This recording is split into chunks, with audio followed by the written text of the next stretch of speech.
All right, all righty. So here we are. So, hey, Tony here, Rand Adventures 2.0. Where are we at and what are we doing? Well, we're in the studio and what are we doing? We're doing a non Super Bowl.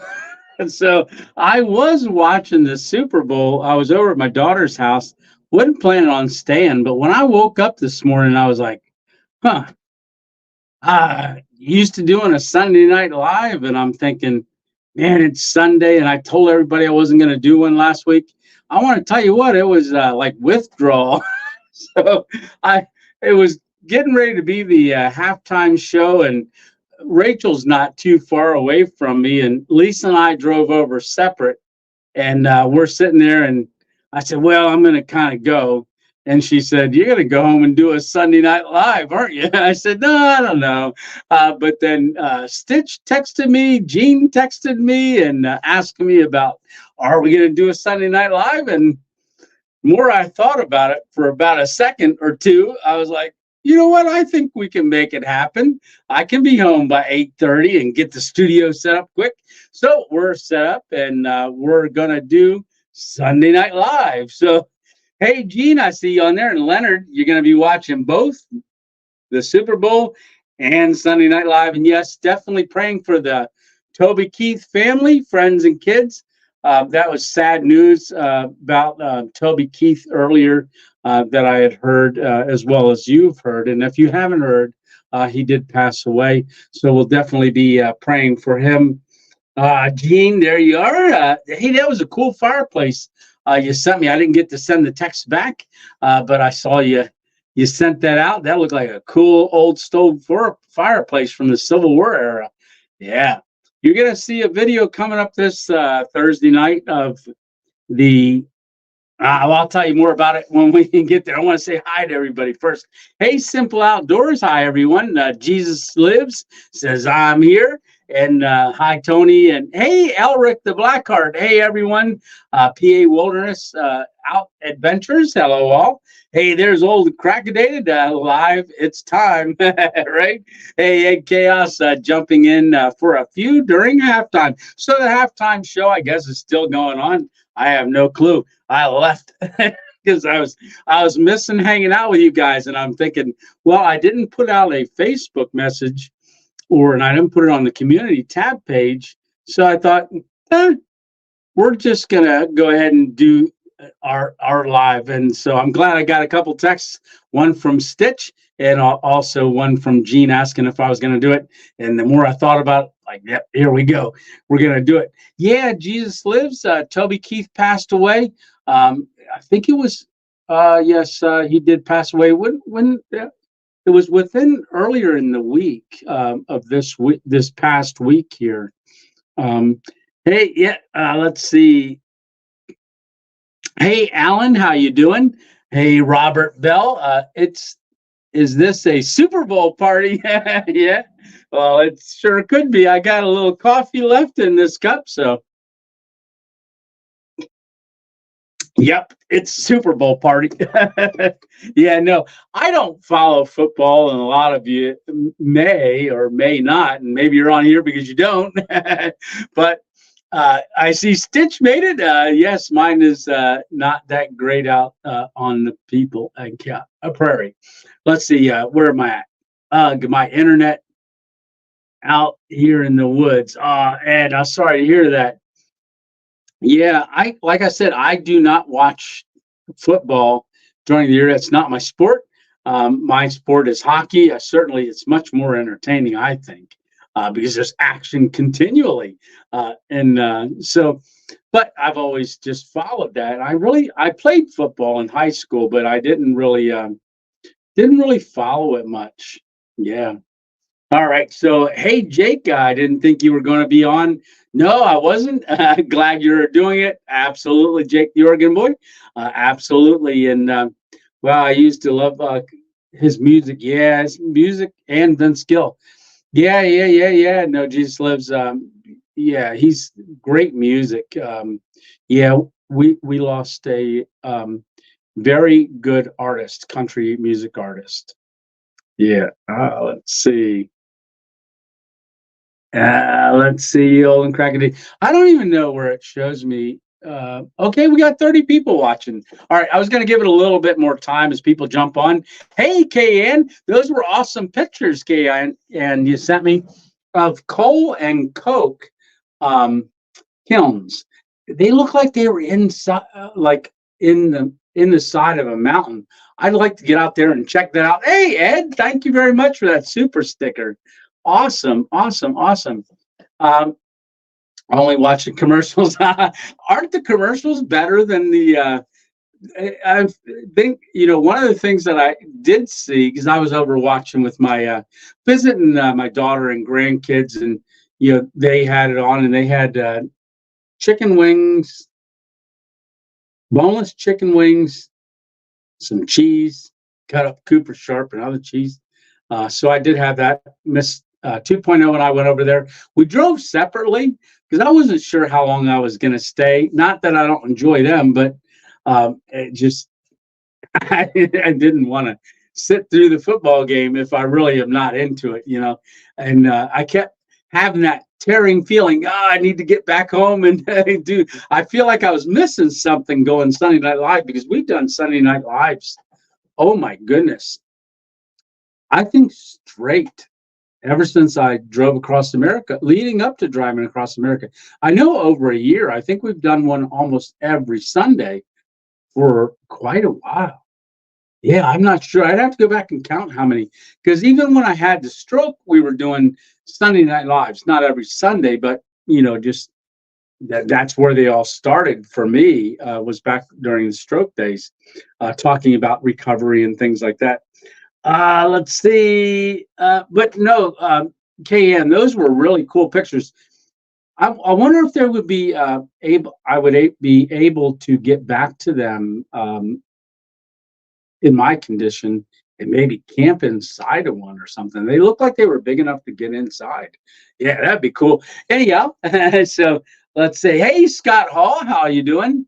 Hello, everyone. He says, John Schofield, Flame Boy. Hello from Ranshaw, PA. Ranshaw's not far, brother. We got to get together for some coffee sometime. Yeah, I watched your videos you made by the highway. Jesus Lives says, yeah, the one I did by the 8081 was pretty cool. I was thinking I'd like to do that one again. That was a good one, and it's been more than a year. I'd like to get there in a different season.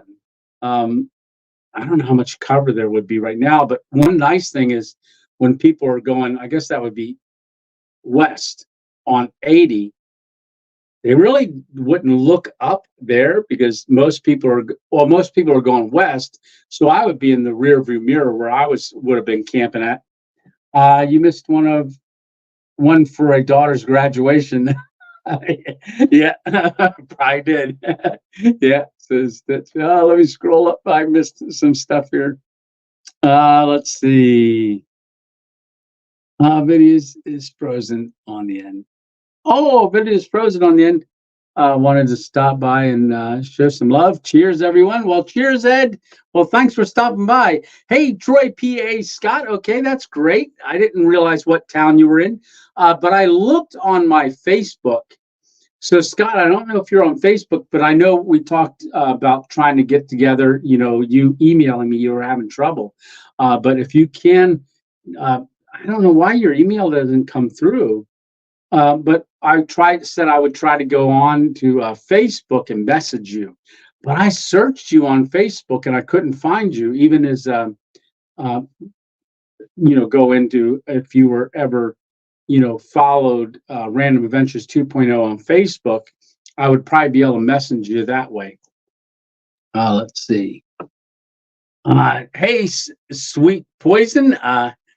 I'm with you about hockey. I was just finishing up a Steve Wallace video and the notification came in for your live. So happy to be here. Your videos are such an inspiration and joy to watch. Well, thank you very much. I just got a Instagram message back from Steve.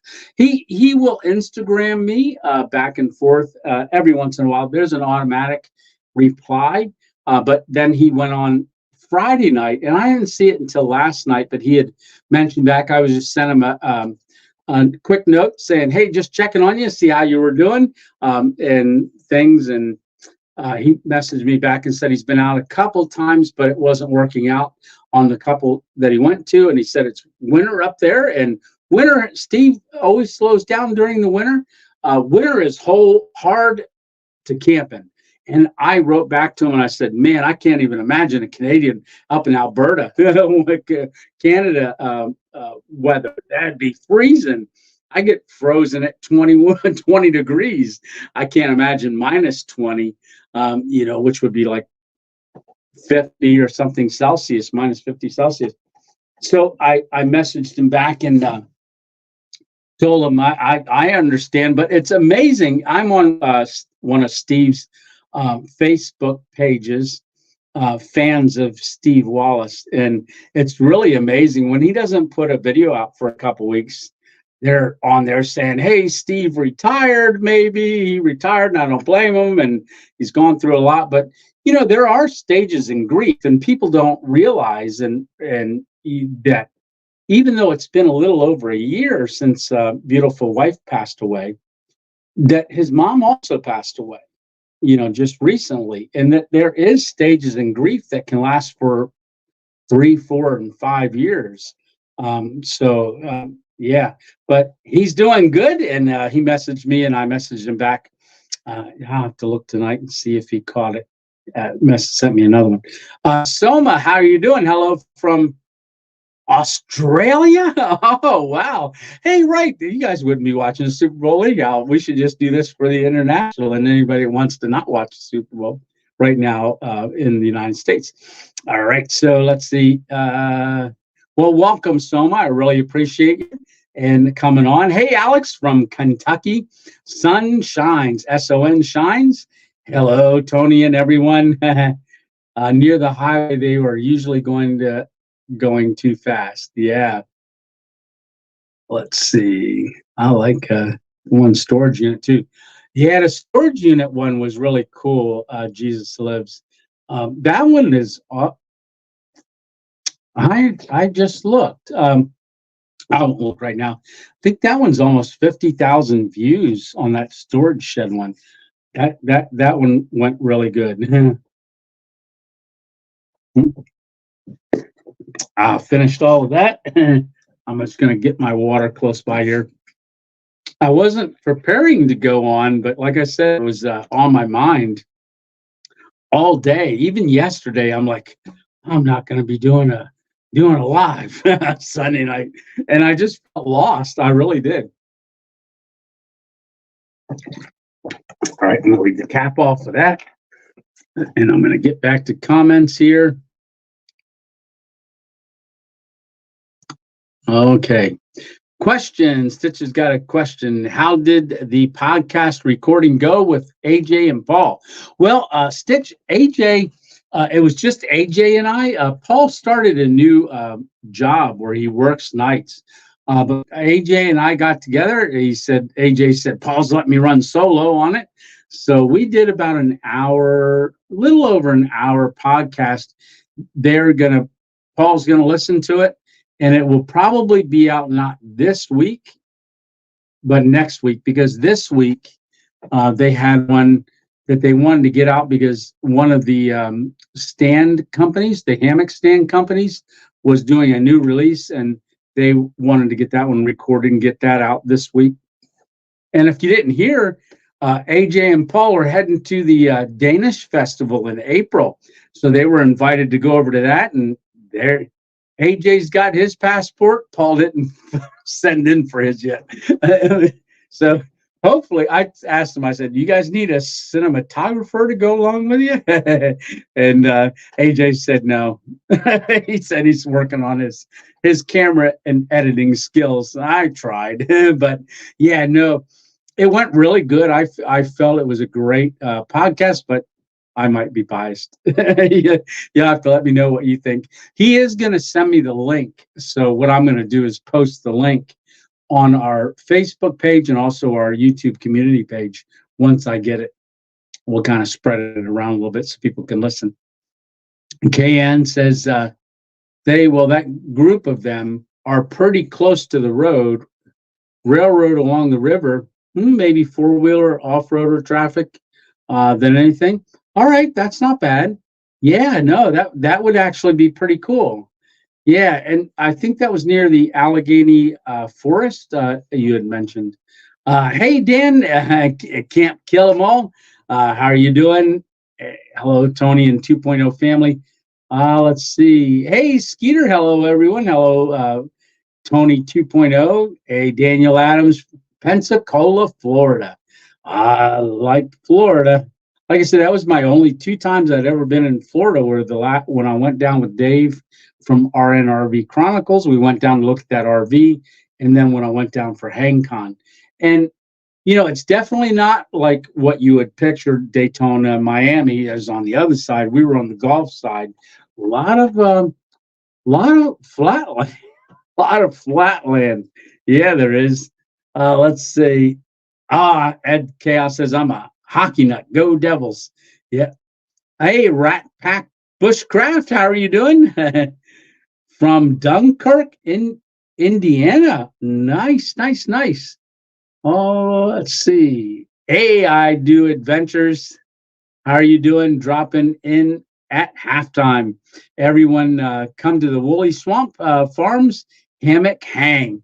Yeah, I'm and he's been posting a lot of that about that on our Facebook family page. So go on over there and check it out. I didn't fill out anything yet about going, but I'm definitely looking forward to going to that one. Yes. All right. Hey, Mark Libby, how are you doing?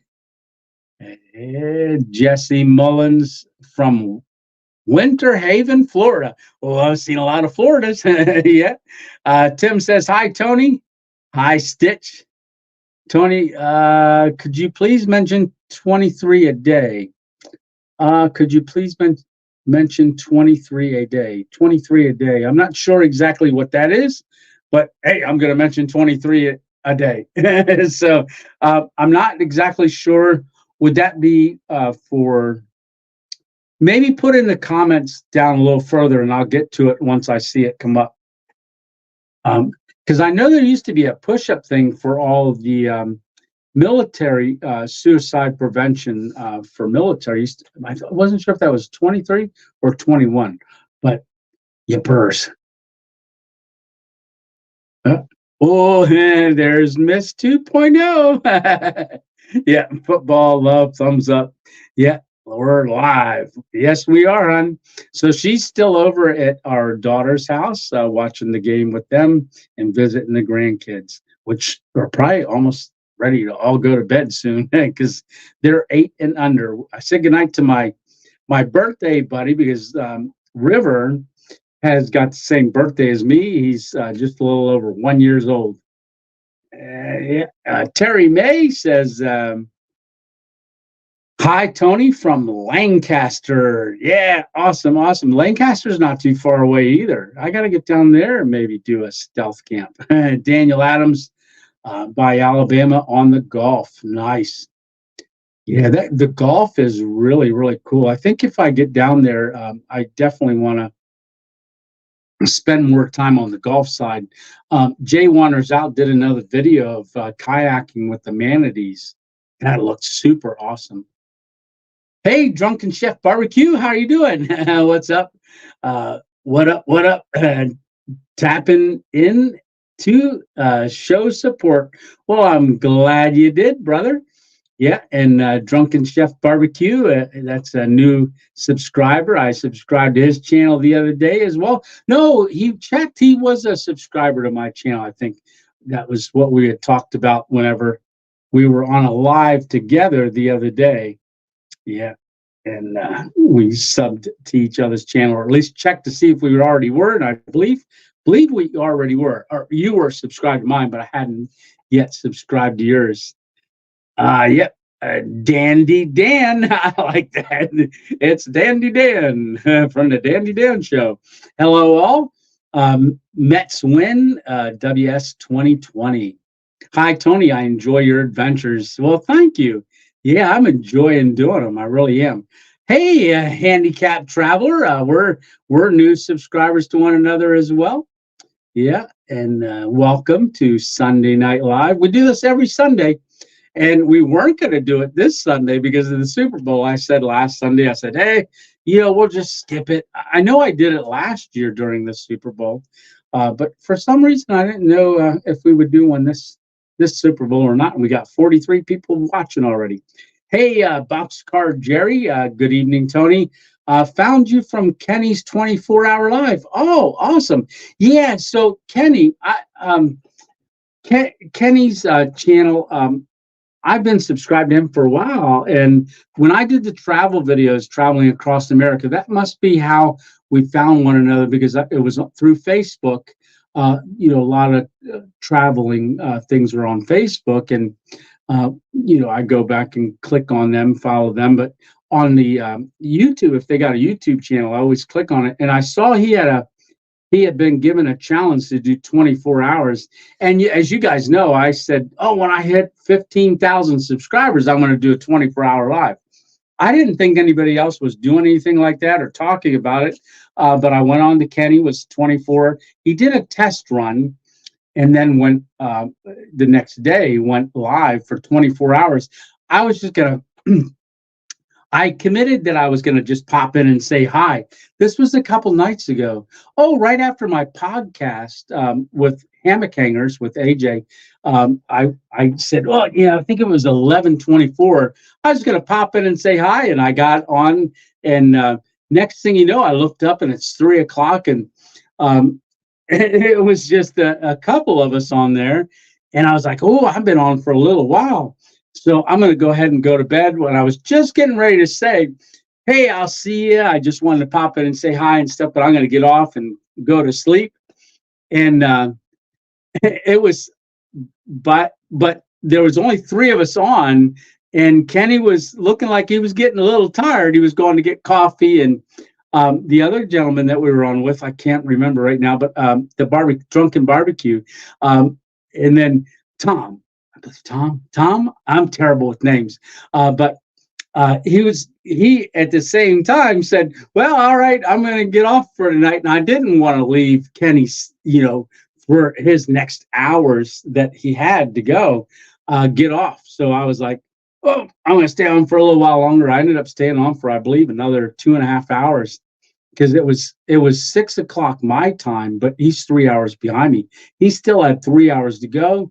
But I kind of said I got to get to bed because I was going to get up at 10 in the morning, and it was like only 4 hours away. So I got off, and but he made it a full 24 hours. That was pretty cool. And I'm going to be doing like I said, when I hit 15,000 subscribers, so nobody give me a challenge. When I get close to 15, maybe we'll push it over to the edge with 15,000 subscribers. I'll look to see if we're getting close at any time, but I think we're at 13,600 right now. 13,624, I believe, at least last I looked. Yes, 22 a day. There we go. Oh, so yeah, but Boxcar Jerry, thanks a lot for jumping on. Thanks a lot for jumping on. So this is what the 22 a day for suicide prevention. 22 veterans commit suicide every single day. I tell you what, suicide is a very overwhelming thing because a lot of times those around people that don't even notice it. And I only realized that because when I was out in Arizona, when I did my trip across America, I met the brothers of their brother who was ex-military, who did commit suicide. So yes, 22 a day. It's a challenge. I believe it's for 22 days. You do 22 push-ups every day for 22 days, kind of like to signify that you're standing in support, push-upping in support, and just to make awareness. So yes, thank you very much, Rat Pack. That's very awesome. Let's see. Welcome. New England Times. Have you ever gone camping in the White Mountains in New Hampshire? No, I have not. In fact, I've never been in New Hampshire. That's one of the areas I'd love to go. Definitely love to go. Yes. Thank you, Gene. I think that was for the question above. So if you do have a question for me, if you want it to jump out to me, if you put 3 question marks in front of your question, when it comes up in the comments section, I'll notice it right away. I'll see the questions. A lot of times, Darlene and them will put arrows for me to see, but I'd much rather, if you've got a question, throw your 3 question marks in there so I can see it, and then I'll jump right on it. Yeah. So, hey, how about the Thursday night's video? All right. I forget what it was about. Well, every Thursday night's our camping video, and we just did a Thursday night was the camping video. I already did one for this coming week, this coming Thursday, which is really, really awesome. I really had a great time there. But the week before, oh, that's right. That's when I used the Scodel, the Adventure Scodel, and I made the steak fajitas on the tortilla wrap. Oh man, that was 21-degree night, and it was.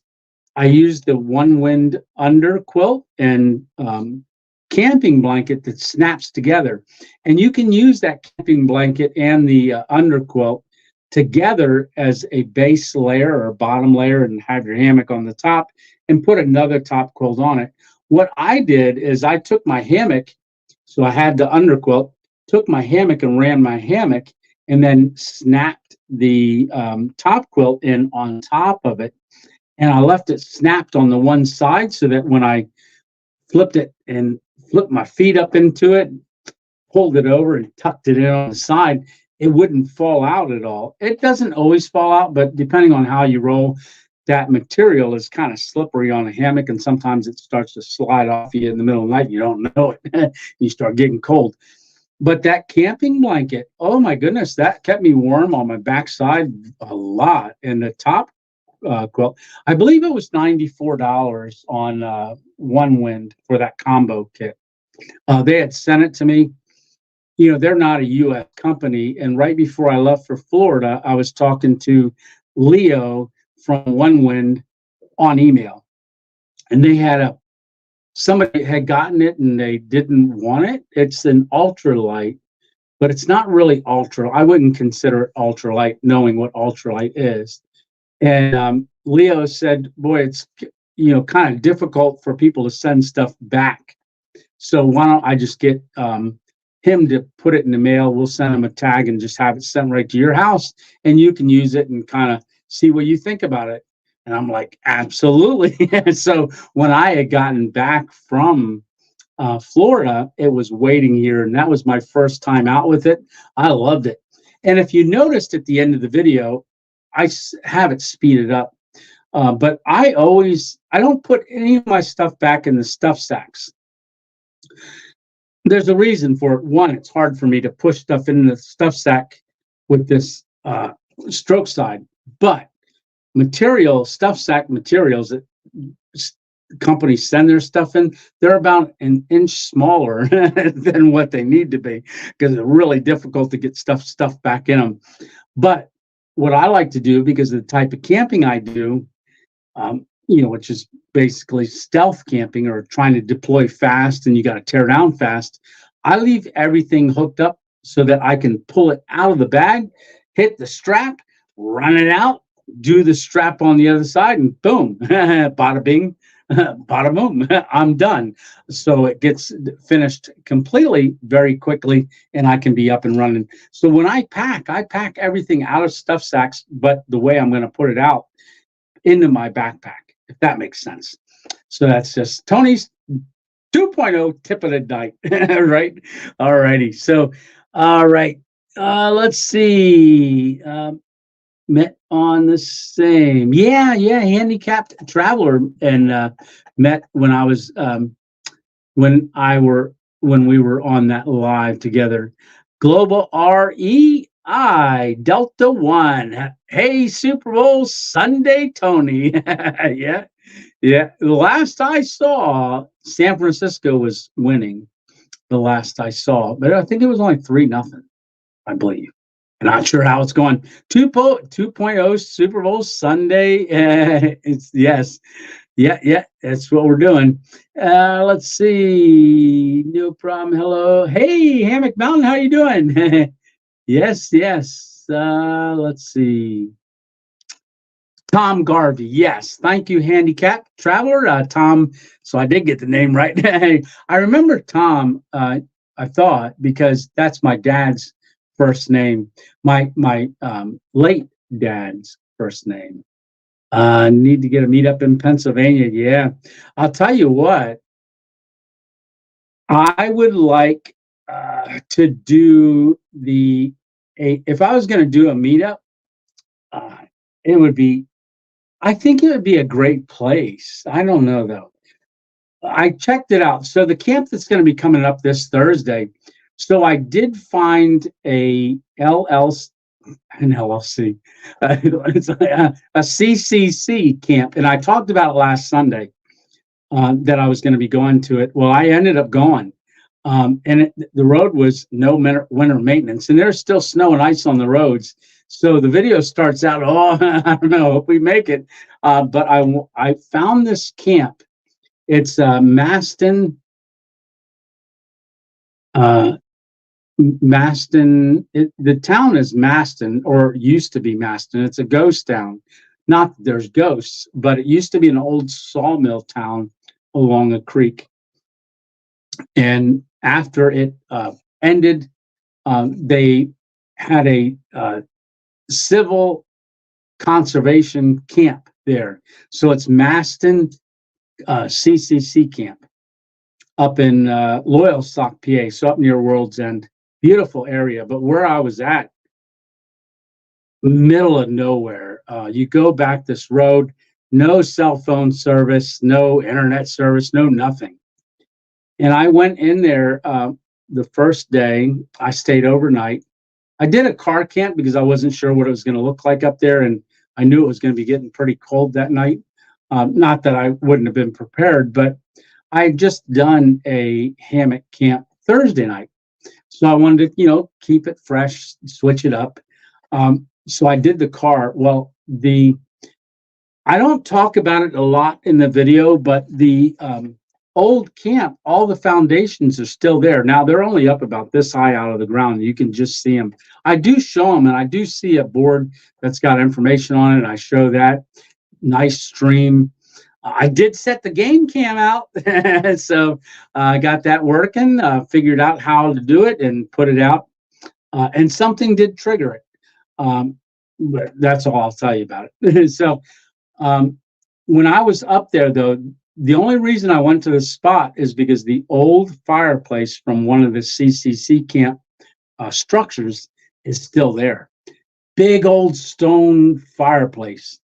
And I thought, that was site number 20. I'm going if it's available. And I checked the calendar and it's available all the time. Looks like there's only 6 campsites up there, but there's a lot of trees in amongst where the camp used to be, because it was from 1933 to 1941 was when the camp was there. And then afterwards, I guess it just got cleaned up many years later and made into a state park area or campsite in the Loyalsock State Forest. So you drive back this road. It's pretty long to get back there. There is a pit toilet, and it was brand new. They had just put it in. So that's not too far from there, but there's 6 campsites, but a lot of trees, and you can get a couple, you would be able to, I'm thinking I could probably rent the whole place. It's only $10 a night per site. 6 sites, that's what, $60, and it would be $10 or $6.50 for registration for the permit. But if you did it for several nights, I mean, even a long weekend, that's cheap. And then you just rent the whole 6 things. Nobody else can come down there. There's nothing else they would be going to except for the campsite. It is along a long back road, but that would be a great spot. It's 2 hours from my house, a little over 2 hours, but I loved it. It was beautiful. I did a fire in the big old fireplace. I used the scuttle, cooked a really cool meal in it, and I did breakfast in the scuttle as well. That's going to be a pretty cool. I think you're gonna like it. I think you are. Yeah. Hey, Matt, how you doing? Hey, brother, loved the last hammock camp. Yeah, it was a beautiful location. Who would have thought? That's got to be one of my top five. That spot, and I've looked at that spot for over a year and a half, 2 years. I was going to go there last winter, but actually, I parked the car. I got out, stepped on ice out by the road, and I went down really hard into the car. But I caught the bottom of the door frame with my stroke side, and then I was like, oh, maybe I shouldn't even go camping, but I ended up going camping. That's when I did fall, and I slipped on that snowy log, and I fell down on this arm, and I had my hand in that thing from the doctors as well. Yeah. Let's see. I'm gonna get a. Yeah, definitely. Yeah, and if you guys ever go on and get anything from One Wind, always remember there's a One Wind affiliate link with a code, discount code. So there is a discount code. If you don't want to use it, you don't have to use my link to get on there. But it does let them know that, when they do send me some things that it was worth it for them, in other words. So yeah, it helps them to track it as well. FYD Trail, how's you doing? Hey, I am doing good. How's you doing? All right. Leonard says we are having a very heavy snowstorm, 2 to 4 inches of snow. There you go. Well, on Monday and Tuesday, Monday night into Tuesday, it's supposed to start raining about 3 o'clock in the morning. No, earlier than that. Monday night, it's supposed to be rain and then turn to snow in the morning. And I was going to go out and camp in it. However, when maybe you guys remember, I mentioned it a couple times ago that I had go get mail, and then I stop and sit with 2 older gentlemen. One's a Vietnam vet, George. Sit with them when they're there. They're almost there every morning in Elysburg, Sheets. I'll sit with them and I'll have a cup of coffee and talk, and I'll show them pictures from the trip that I just did. And great guys. They've donated some money to for different meals and things for when I go out camping. Well, because it's going to be snow, Ed lives about 17 miles away from George, and it's all mountain roads. And he was concerned because George has to be at the VA Tuesday morning because he goes once a week on Wednesdays, but he's got to go down for other reasons. So keep George in prayer, guys. But we were sitting there, and I said, well, Ed, I live right down the street from George, and plows go through there all the time. Don't risk picking him up. I'll take him on Tuesday morning to the VA down past Lancaster, or not quite to Lancaster. I forget, Lebanon. I think it's Lebanon. So I'm going to pick him up at 7:30 in the morning and drive him, and it'll give me a chance one-on-one with George as well. And yeah, it's going to be fun. I never really got to take George anywhere, so I'm looking forward to it. So I decided I wasn't going to do a camp.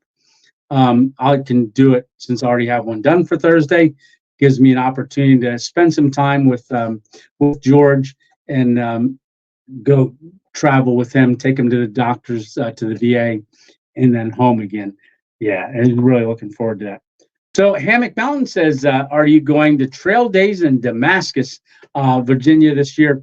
I've always wanted to go to Trail Days. I think I might. I might. I know Hammock Gear, they're going. So Tad and them are going to go down.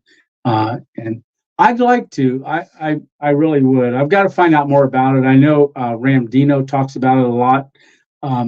A lot of hikers get off the Appalachian Trail and travel back if they're past. A lot of times they're past Damascus, so they're usually up around Pennsylvania or New Jersey, or sometimes New York, and then they'll catch a ride back down to Damascus for Trail Days, and then head back up to get back on trail. So yeah, that might be a possibility. I might do that. I think that might be a pretty neat event.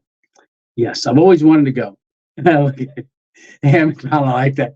You gave yourself a question and then you made sure by giving me the arrow. That's perfect. All right. Del City, Oklahoma. All righty. There's a Lou. Yeah, and you're going to notice that on the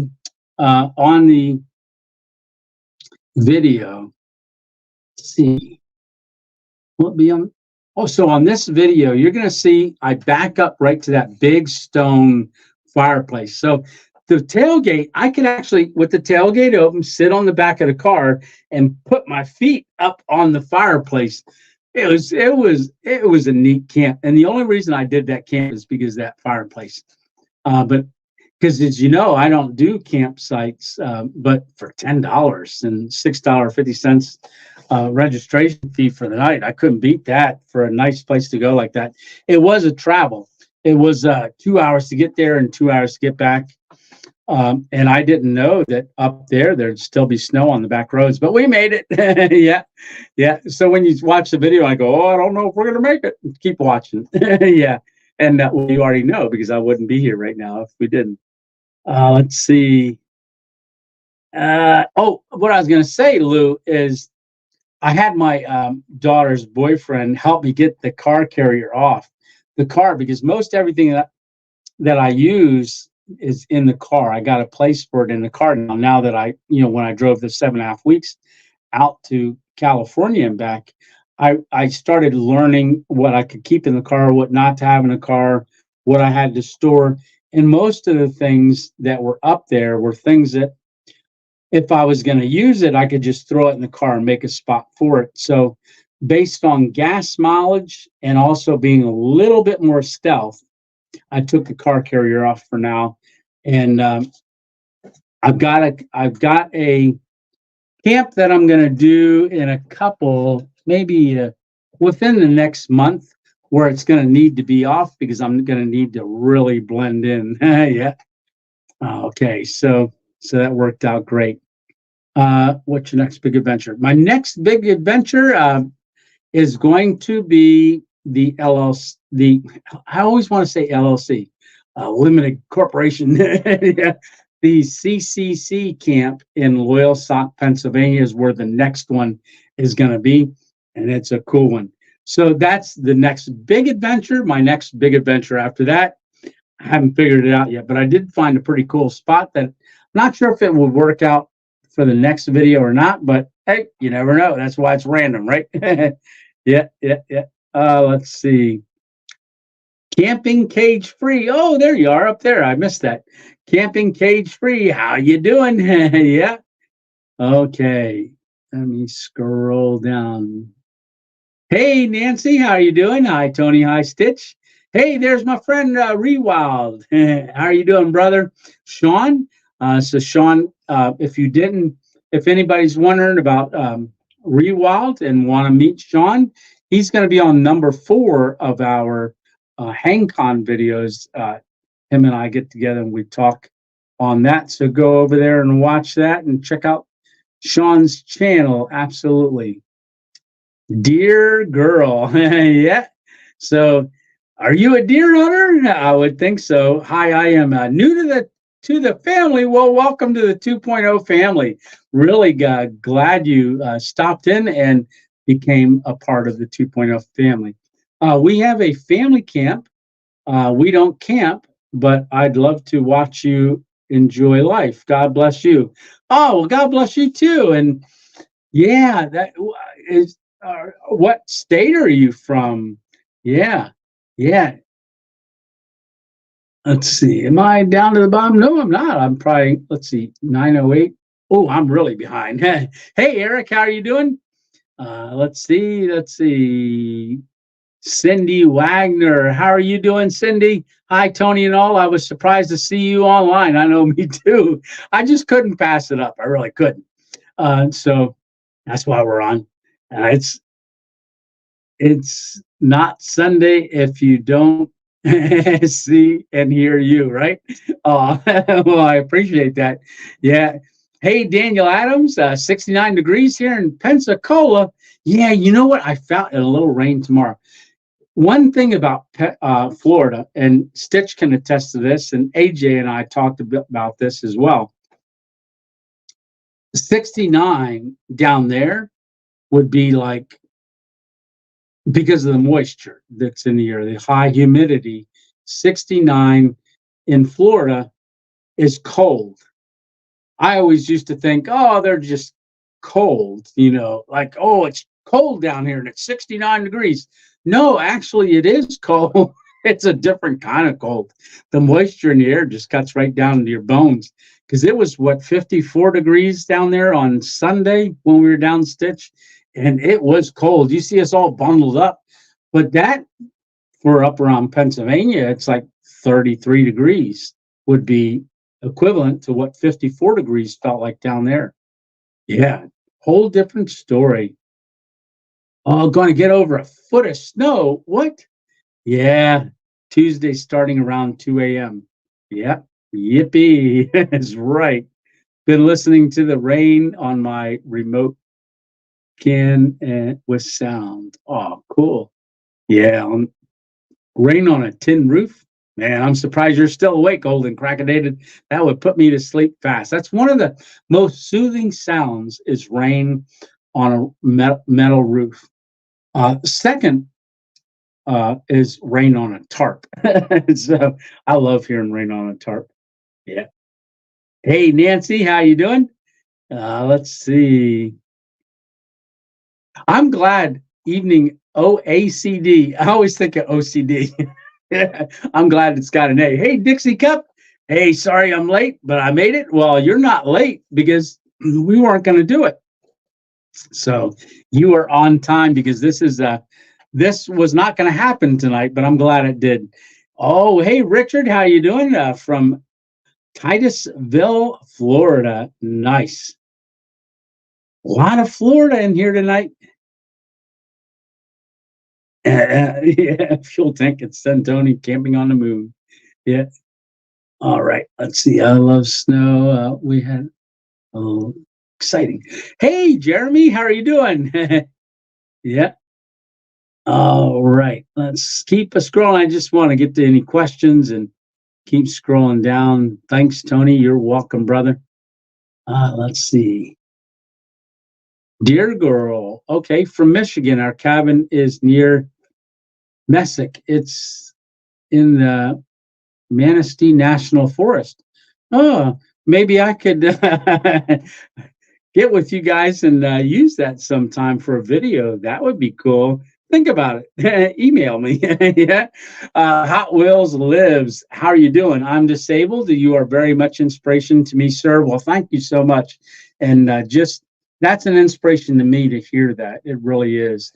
Thank you. Keep up the great work. Stealth camping. Sure will. Well, I'm glad you come along with me stealth camping. Absolutely. Hey, Nitro, how are you doing?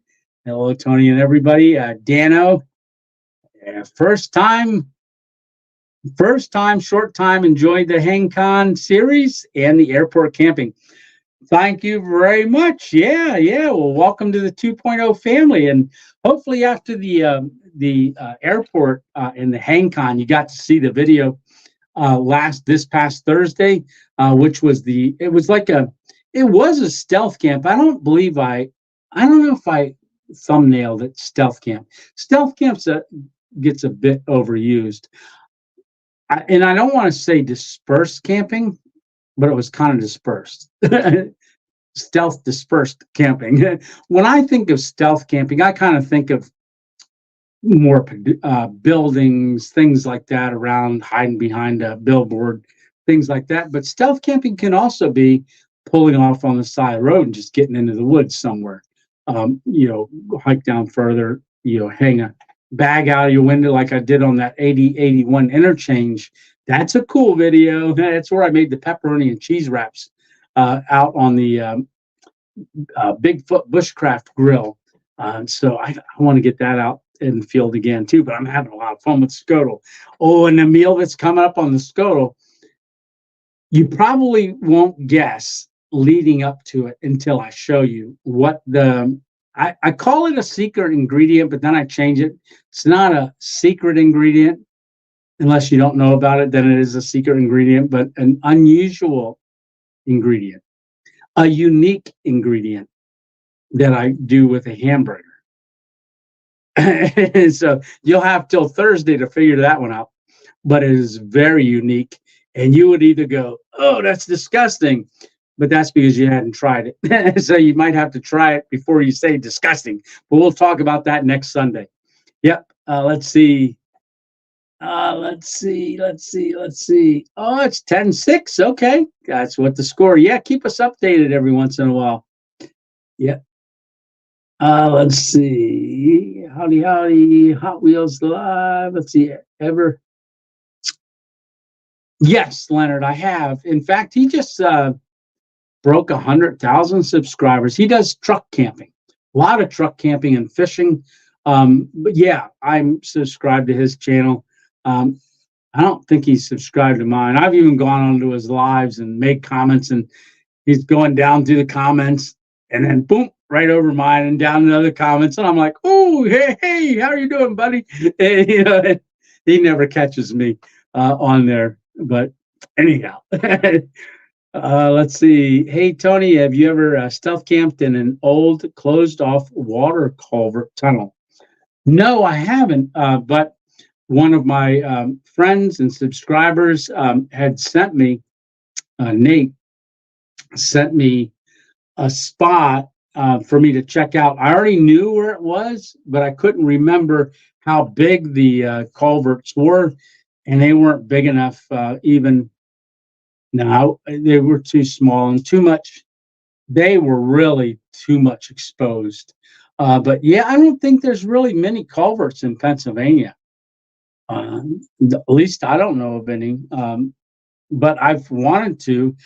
But in a tunnel, there was supposed to be a camp, me and someone else in a tunnel that hasn't happened because they're going through some issues right now. And I've reached out and made calls, but I haven't heard back.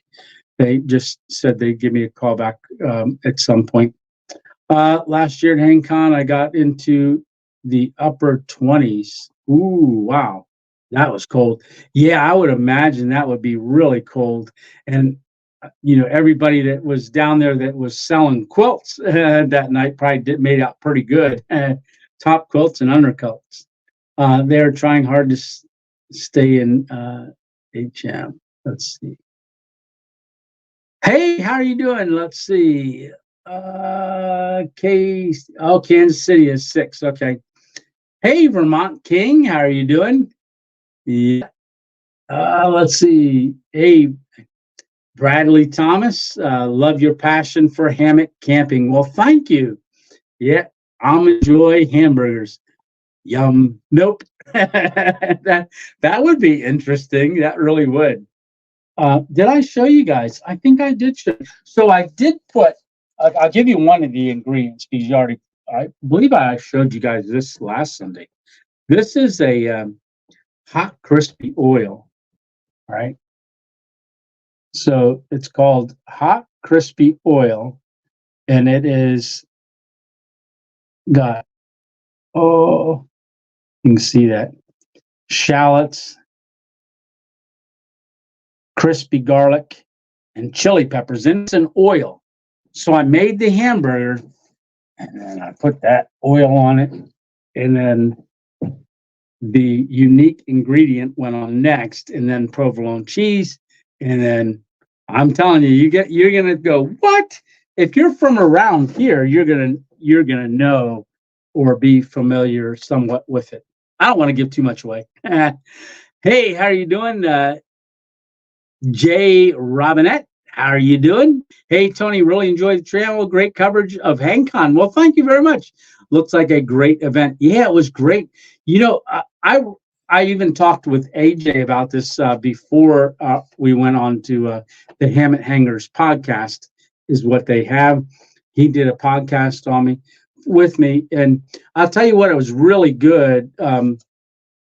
You know, a lot of people don't recognize me as doing that format of videoing or Most of my viewers are from the stealth camping, doing that style of camping. So for 2 weeks, so going into HangCon and while I was there filming, my views were around anywhere from, I'd say, average about 10,000 views every 2 days. After when did that, when the for 2 weeks, Monday and Thursday, that the HangCon videos came out, my views every 2 days dropped to where yesterday, or before the Thursday night's video, my views were around 2,000 views every 48 hours, which that was a little bit of a shock for me. But with the video that we did Thursday, the views started coming back up again. And I noticed MD Gons 66. She's been on a marathon. My goodness, she did a marathon viewing last week, a marathon this weekend. KN said she was working around the house and that was doing a marathon. So thank you, KN, and thank you, MD Gons, and thank you everyone for just hitting play and then going, even if you didn't want to watch it, walked away and started doing something else and just let it play in the background or turn the voice off, because I have been told by a couple of people I talk too much. Yeah, but I want to bring you along. One person made a comment recently, said about, you talk too much. And so, well, I realized that, if you and I were camping together, and I didn't say a word to you all camp, I'd feel like you would feel like I just ignored you the whole camp. For some reason, I need that interaction when I'm camping, back and forth. To me, it's just you are with me while I'm camping. So even though you're sitting at home or sitting, somewhere just watching on your phone, maybe in your car or anything like that, you are literally in my mind right there camping with me. So it feels like I'd be ignoring you if I just did camera work the whole time. I don't know. Maybe I'll try it sometime. Just do it. But I did once. People said, "Oh, you talk too much." So they said you should do more of a silent video. I noticed on my silent videos, I would have to film from here down because everybody said, "Are you going through something?" I felt so bad for you because you weren't talking. They thought I was having a hard time or a rough time or just. So I decided I'd never do another one like that because so many people felt so bad for me. It's probably peanut butter. Old and crack-a-dated? Nope. So, yeah. Let's see. Hey, the Adventure Source. How are you doing? Pack small, live large. Absolutely. Can only hope it's spam. Nope. Like I said, it's not going to be spam. But hey, I do. Dave, I do use the Adventure Scodel on this upcoming video as well. Even though I had this giant stone fireplace, beautiful the way it all looks on there. So I have a big fire in there, and I've got my shoulder and my back kind of like to the fire while I'm cooking and stuff, but I cook on the Scodel, and I make two really nice smash burgers with a very unique ingredient. And like I said, don't judge until you try it. Don't judge until you try it. But it does have that hot, crispy oil on it. And you'll even hear me as soon as I put that on, I flip that burger, the heat from that oil, the crispy oil, I start coughing and stuff. Yeah. Let's see.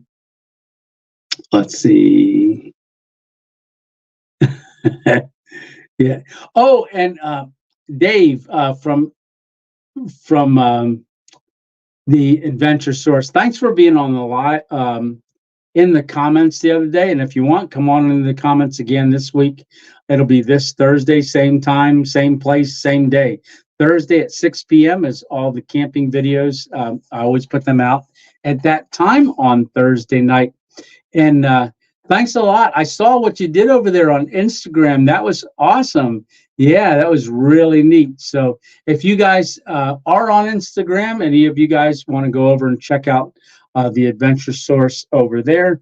You can see some pictures that they screen captured and then posted those pictures on their Instagram channel. Really, really cool. Yeah. Oh, Kansas City up by 2. A scrapple burger with cheese. Oh, that would be interesting. Yeah, nope. It's now we're talking mush liver, right? Yeah, yeah, we're 10-13. There you go. Hey, CEO.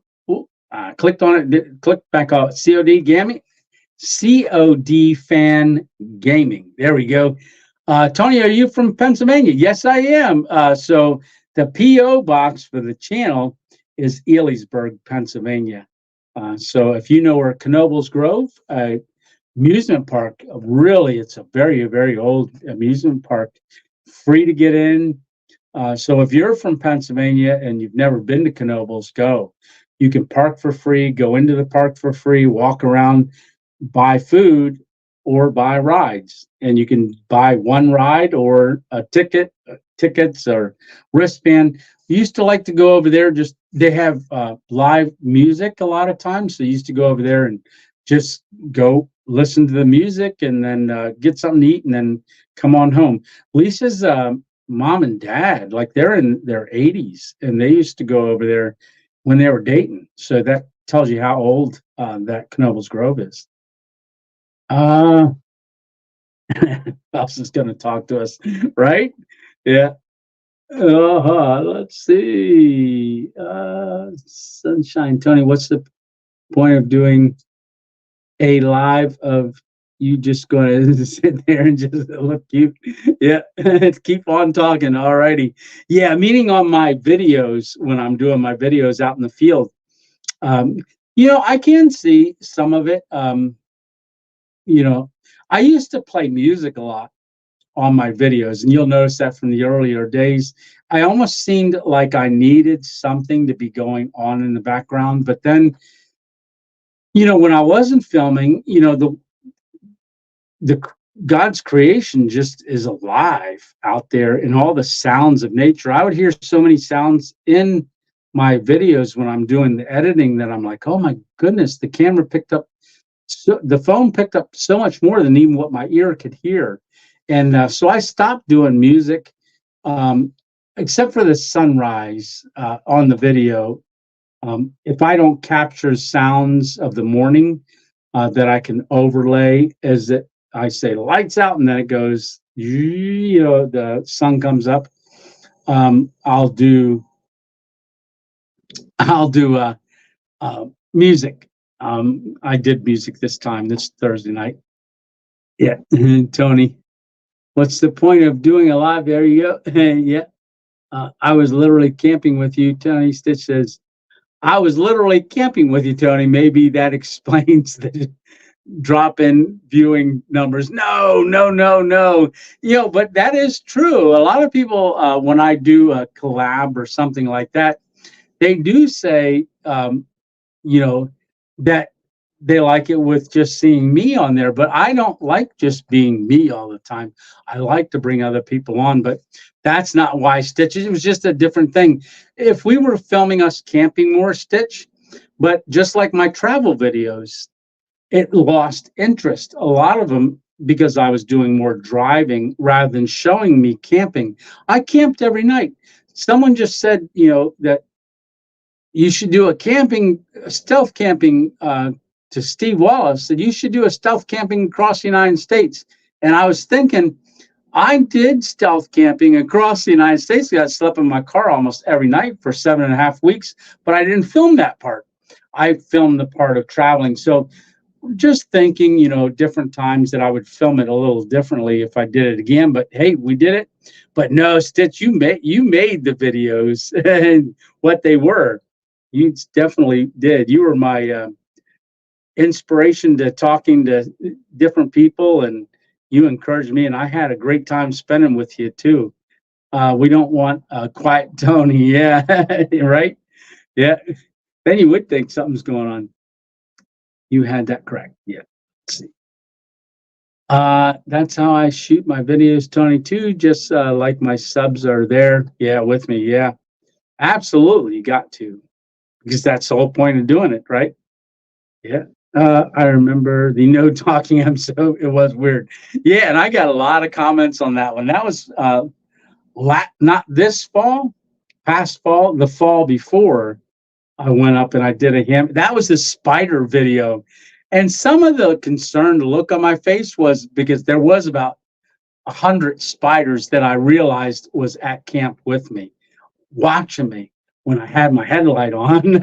Yeah, we talk about that in the Sunday night video right after that video. Yeah, I can't stand videos with no talking. I know, right? I feel like I am out camping with Tony. Oh, thank you. Let's see. I love hearing that the Scodel is being used. You're going to fall in love with it. I already have. And eventually we will have to get you a full size one. Yeah, there you go. Yeah, I was actually thinking of maybe this is in my mind. What I may do is I know there's the extension where I can run off of the bottom of it and have it sit like this high off the ground, because I'd run over to a tank over here and have the tank not on the burner, or have it on the burner but be able to have a lower profile so it only sits up off of a table about this high, and get shorter, even shorter legs, just to cover the height of the stove, for the 3 legs. I was thinking of this. And then when I pull the table out on the back of my car, I could actually do it right there on the table without, I mean, it would sit up higher, but if I wanted to sit on the bumper and cook, I thought of that. And then I thought, well, I've got the green can. I can screw the green can down on it, cut a hole in my table, and set the whole thing right down on the table and make it like it's in the table. I've had some thoughts going on about it, and I'm thinking that'd be pretty cool. Yeah. Silent videos are totally different videos that must be done just right. You're absolutely right, Sean's Adventure. They do. And I would always end up talking anyhow.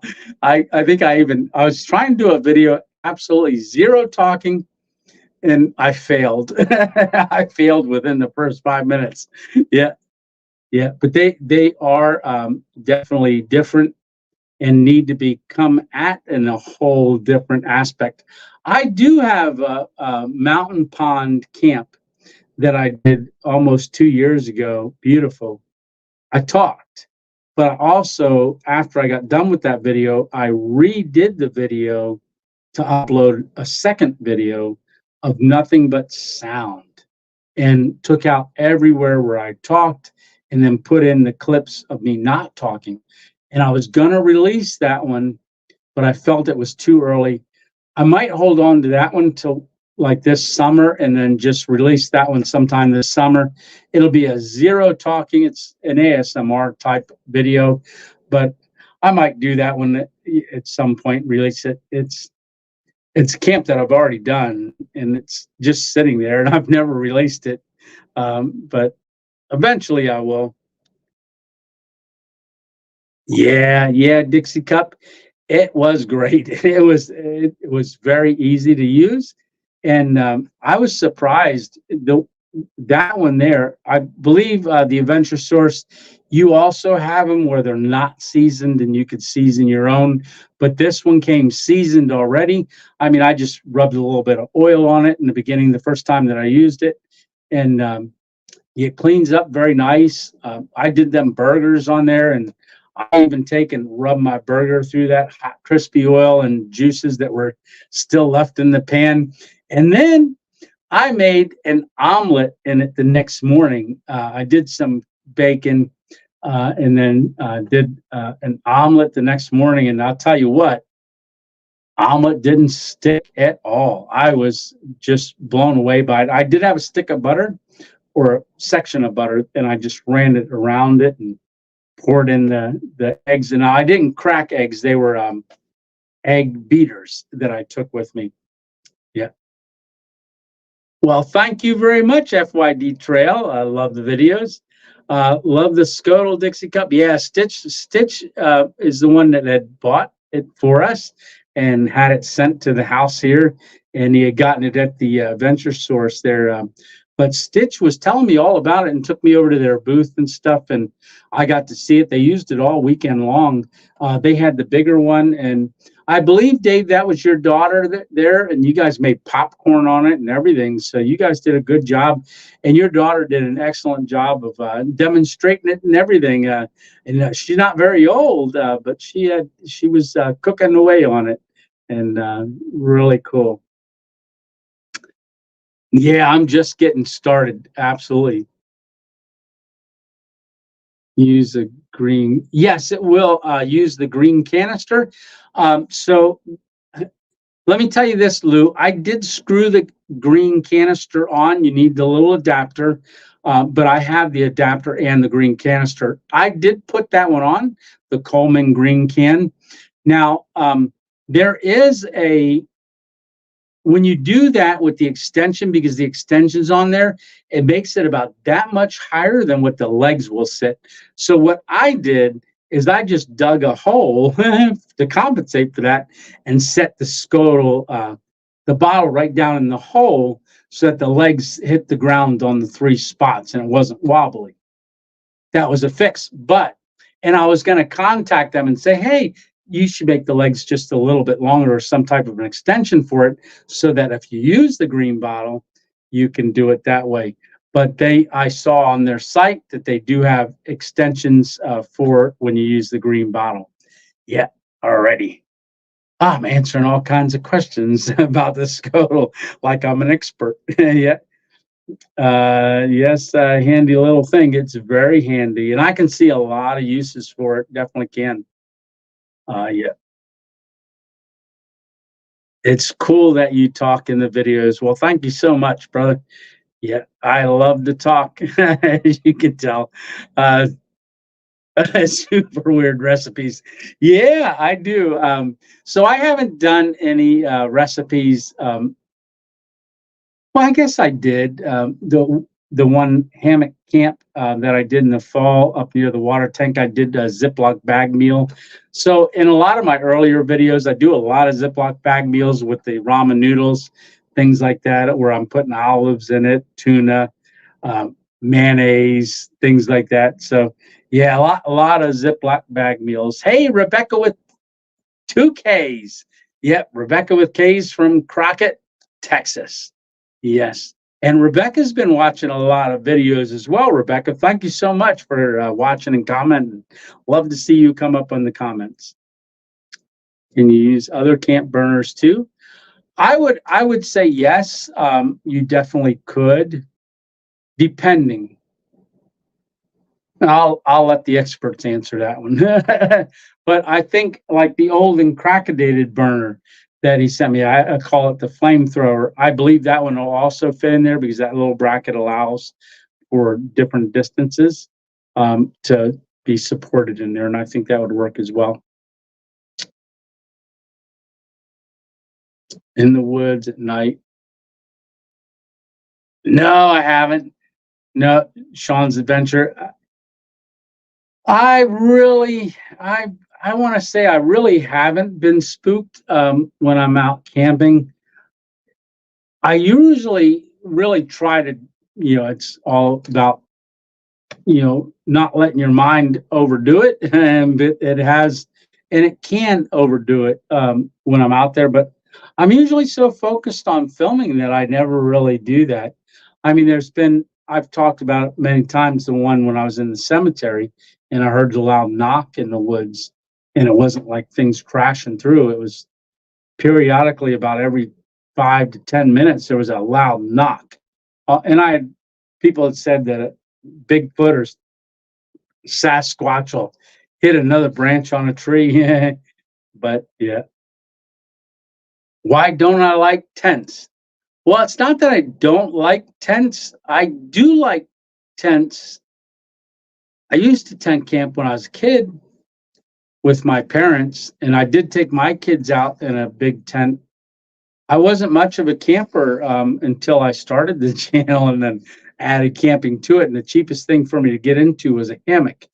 But then after the stroke, it's really not easy for me to get down on the ground and crawl into a tent and crawl in and out of things. It's hard for me to get low like that. Like even if I drop something on the ground to bend over and pick it up, my stroke side when I'm bent isn't as strong, and sometimes the knee turns. So hammocks are just so much more easier for me to get in and out of. And that's the most dangerous part, is getting in. Yeah. But every time that I flipped out of a hammock, I knew I was going because I knew I sat on it wrong right from the get-go because I was focused on filming. So yeah, I would say I would probably do a tent. Like I would do that Haven tent, hammock tent, the one that lays flat in the HangCon ones that I've done. I'd like to use that as a bivy and go to ground.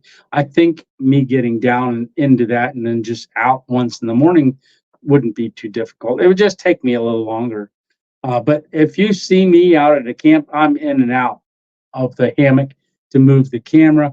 I don't have more than one filming device on me at any one time, and it's only ever my phone. So all of the different angles are, majority of the time, me repositioning my phone to capture myself so that I can edit that in to make it look like there's multiple cameras. Yep. Yep. There you go. Stitch answering that.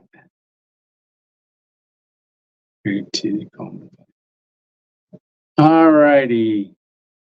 Yeah, Rebecca says, no spiders.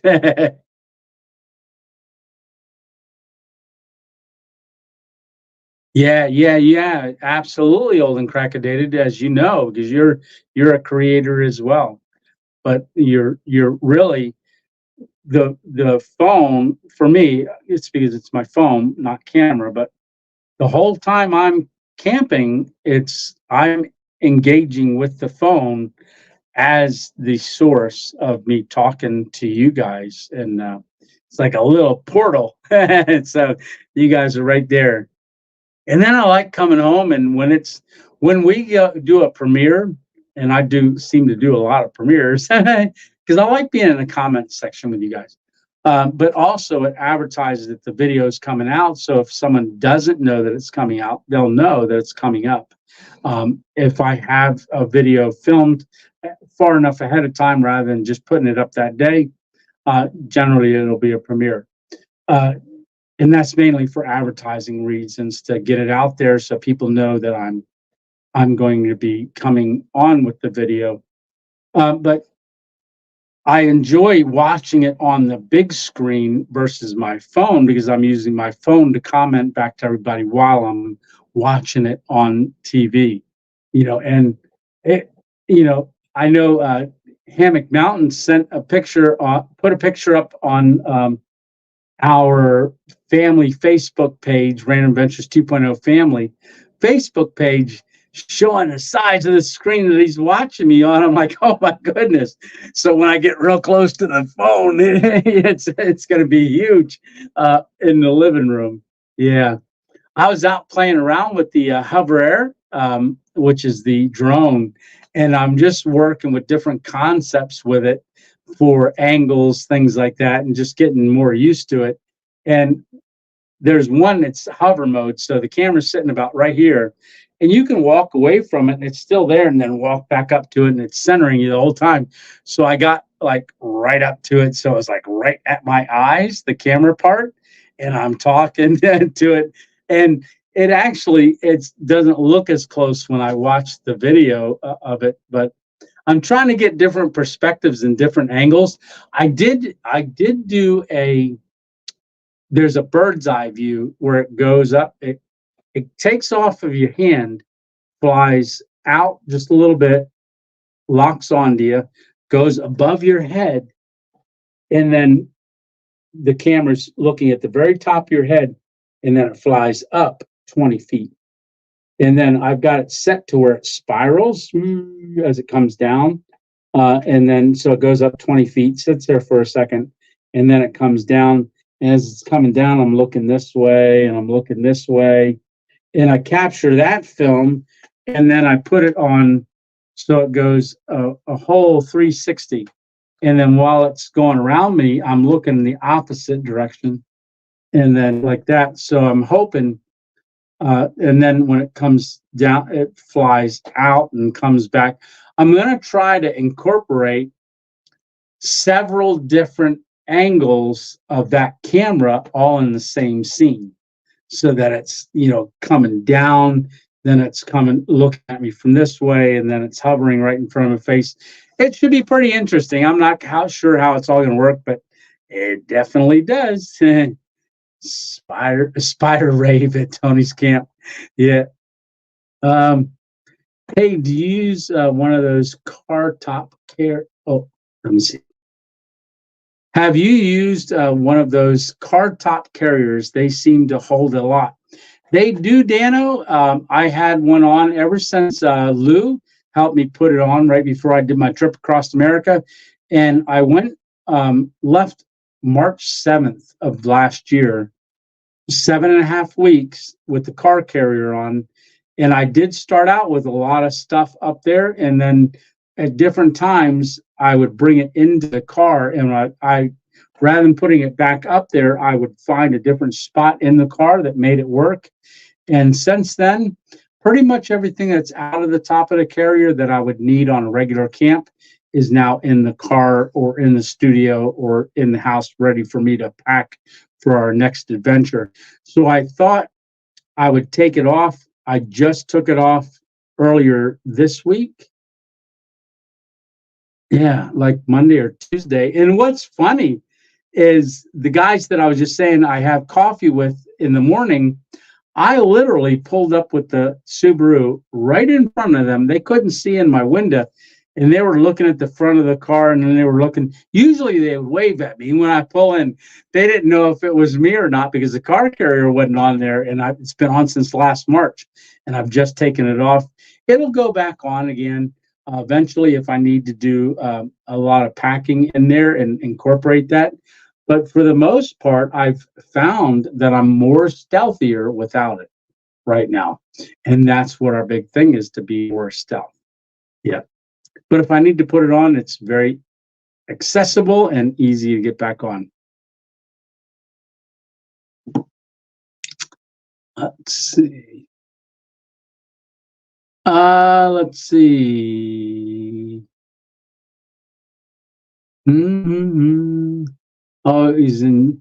I always enjoy your videos. I am having a bad day. What? Rebecca, sorry to hear about that. I watched one of your videos and it lifts me up. Oh, that's awesome. Love you. Love you so much, and God bless. Love you too, Rebecca, and God bless you as well. And hopefully you're having a better day now. All right. Let's see. Yeah, and remember, bad days don't last forever, right? So usually if you're having a bad day, just determine you're going to do something different, and it should definitely get better. Yeah. I don't think you talk too much. There you go. That is what friends do. Oh, that's awesome. Yes, that's true. That's the way I think. It would be boring to just just staring at the camera. Absolutely.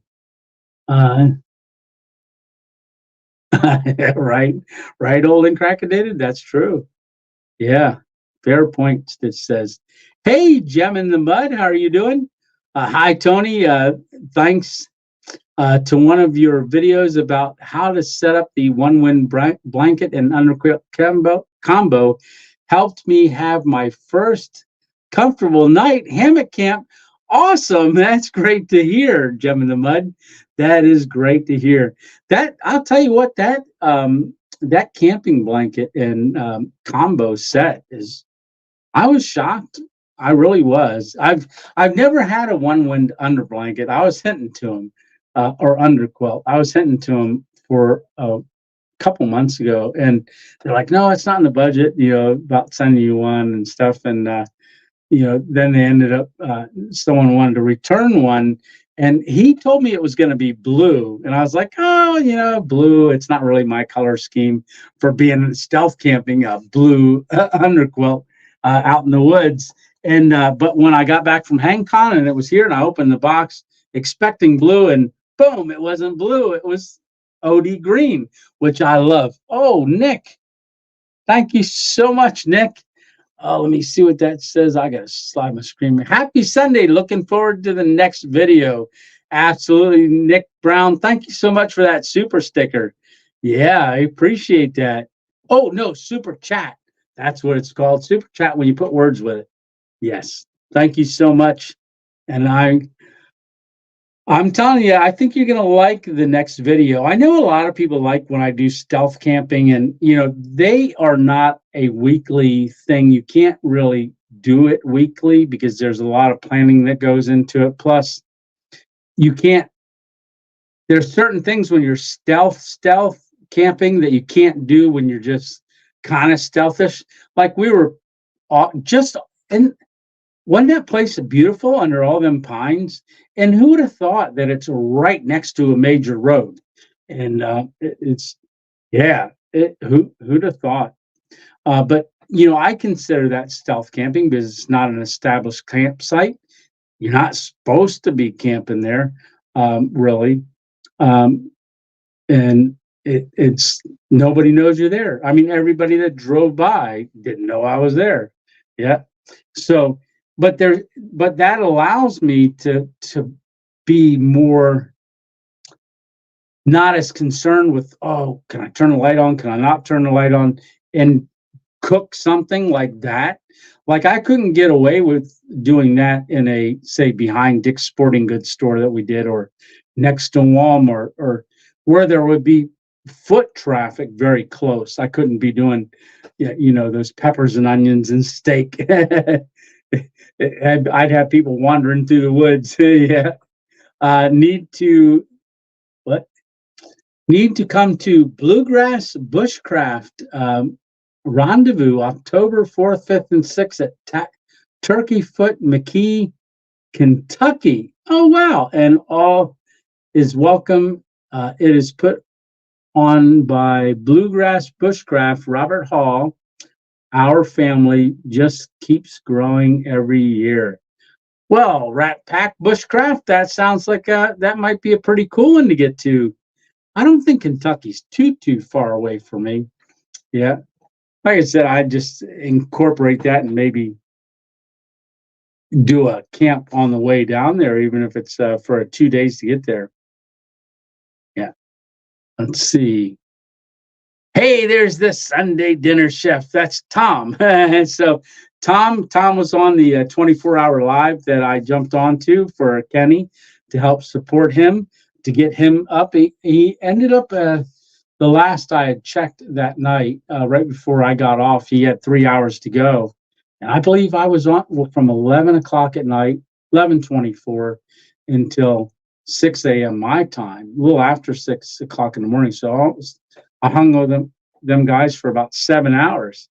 And the Sunday chef, Tom, got off just about the time I was going to get off. And I didn't want to let Kenny hang in there. But we had a good time talking. And then also others had come on. I forget the other guy that came on. He actually came on, and as he was heading to work, came on and checked on Kenny, and we got a chance to talk. He stopped somewhere and got a breakfast burrito. Yeah, that was pretty cool. But like I said, I'm going to be doing a 24-hour live at some point, and that is going to be when I get close to or hit 15,000 subscribers. That's when I'm planning on doing my 24-hour live. I'm really looking forward to it. Yeah. Hey, there's my brother, Tony's bodyguard. How are you doing, brother? Happy Valentine's Day to everyone. Absolutely. To everyone on live. Yeah. Yeah. No, brother. How are you doing? Yes. Hello, Tony. We were live with Kenny. Yes, you were, Tom. Yeah. And it's a keto cook. Yeah. And that was great hanging out with you. It certainly was, you and Kenny. And I was glad I could stop in and support you guys, and the best I could, which was killing some time. And as you guys know, I like to talk, right? That's what we were talking about tonight. Yeah, good night, Skeeter.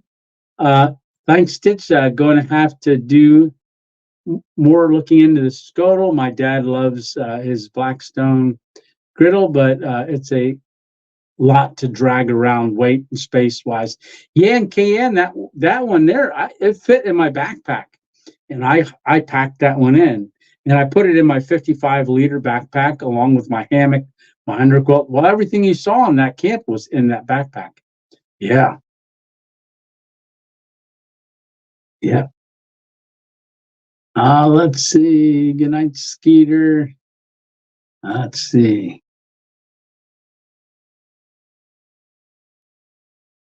Oh, cool, cool, cool. Yeah, yeah. Rewatch it. Yeah. Let's see. Okay, I'm scrolling down quick here. Oh, okay. I was wondering what all the slashes were in 1613. Okay, San Francisco's up 1613. Perfect. All right, Tony, did you know that there is a heated hammock now? No, I didn't know that. Made by a company called GOBI. Huh, heat. That's interesting. That's really interesting. Hey, Big Mike, how are you doing? Hello, everyone. No, Tony's bodyguard. That is pretty cool. Yeah, I wonder how that would be. Uh, yeah. Hey, Big Mike, is your son using that hammock that you guys set up down there that Stitch helped with? I know you put the one out not too long ago. That picture you put on our Facebook family page.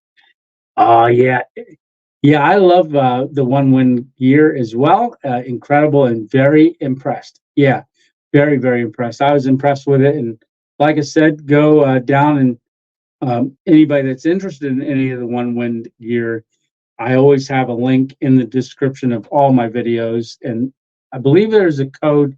I believe it's RA 2.0. Oh, speaking of that, I have a I showed y'all last week that on Amazon, I found my uh, hat. Well, this is Camp Hat, as you guys know. Well, if you're new to the channel, you don't know. So this, you can see how tore up it is. That's Bear did that, and people go, "Oh, Bear!" And I'm like, no, my daughter's dog that was named Bear did that. But this was Camp Hat. Loved it. Because it's a legacy hat, and you can see how when I hold it like this, see how floppy that is. Yeah, I mean that's a floppy hat. And then I've got this one here that Alpine Warrior had sent me. You can see it's a legacy hat. And then when we were down at HangCon, if you guys remember, Adam had the legacy hat, and when I sat down, that's what I noticed first. You can see how this one, that color. But see how Camp Hat is this color? That I believe was a gray, but just from the sweat and the oils and stuff, and it got a dark gray. But yeah, it was never all frayed on the edges. He ate all that, and then I had to trim it.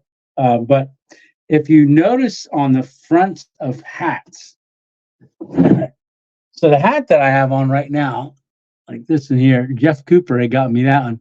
You can see the bill. There's no phrase. This one, rough cut. You guys seen this one on a lot of videos. See how that fraying is on the front? Okay. That's just you buy it like that. Well, I thought, I wonder if I could make it like that. So this hat, I sat there the other night and I got frayed a little bit on the front just because I like that worn look. You know, I don't want to be all crisp out there looking like I just rolled out of a store and went camping. It looks more rugged. But see the legacy hat? It's hard for me to find this legacy hat. And a lot of people were hunting for it for me. We couldn't find it. Amazon didn't have it a year ago. Just on a whim the other night, I went, I wonder if Amazon I can find it. Well, I went on and legacy hats are on Amazon. So for $13, I ordered the camp hat, almost the same color. almost. It's just this one's dirty. This is dirty, you know. So that's the color it is. Well, I found one. I showed you guys it last Sunday. Well, I thought it was plain right here. So I thought, well, I'm going to go down to our local um, embroidery shop, which is Academy Sports, is an embroidery shop. And I know the guy, he's 82 years old, really awesome guy, Bob. And I went down there and I talked to him the other week about, I drew out a design on a piece of paper and I said, could you come up with something like this? And it's going to be cool. I'll show it to you next week because it'll be done this week. But it's got mountains, right, in black. Then in the same color as the stitching as this, it says RA 2.0, right? And then I've got a green pine, and that's going to be in the tannish color. Then I've got one pine tree on this side, and on this side I've got a pine tree, same color green, and then a lighter green, smaller tree right in front of it. So this side will have two, this one will have one. It'll be the mountains, high mountains. It'll be a 2-inch logo across the front of the hat. And it's almost 10,000 stitches or 12,000 stitches. It's a lot of stitches. But he's going to make it for me so I can see what it looks like. And that you'll be seeing that on upcoming videos, but not this upcoming video. Yeah. So I'm excited to get that. He says I could bring him just one hat at a time. He told me he could put that logo on my backpack. He can etch it in there. If I take I can get it etched onto anything, embroidery.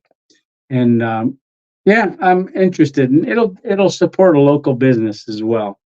Yeah, and you guys will have to let me know how you like it. Oh, 16-6, so they're tied up. So anybody got any predictions of what the game's going to be?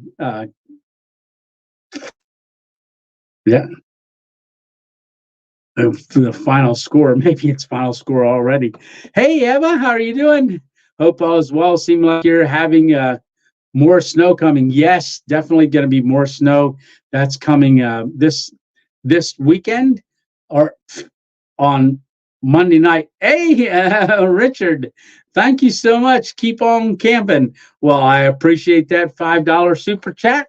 That's I take these super chats like this or buy me a coffees, and I take those, and that's what pays for gas. A lot of times I drove the camp that's coming up Thursday night.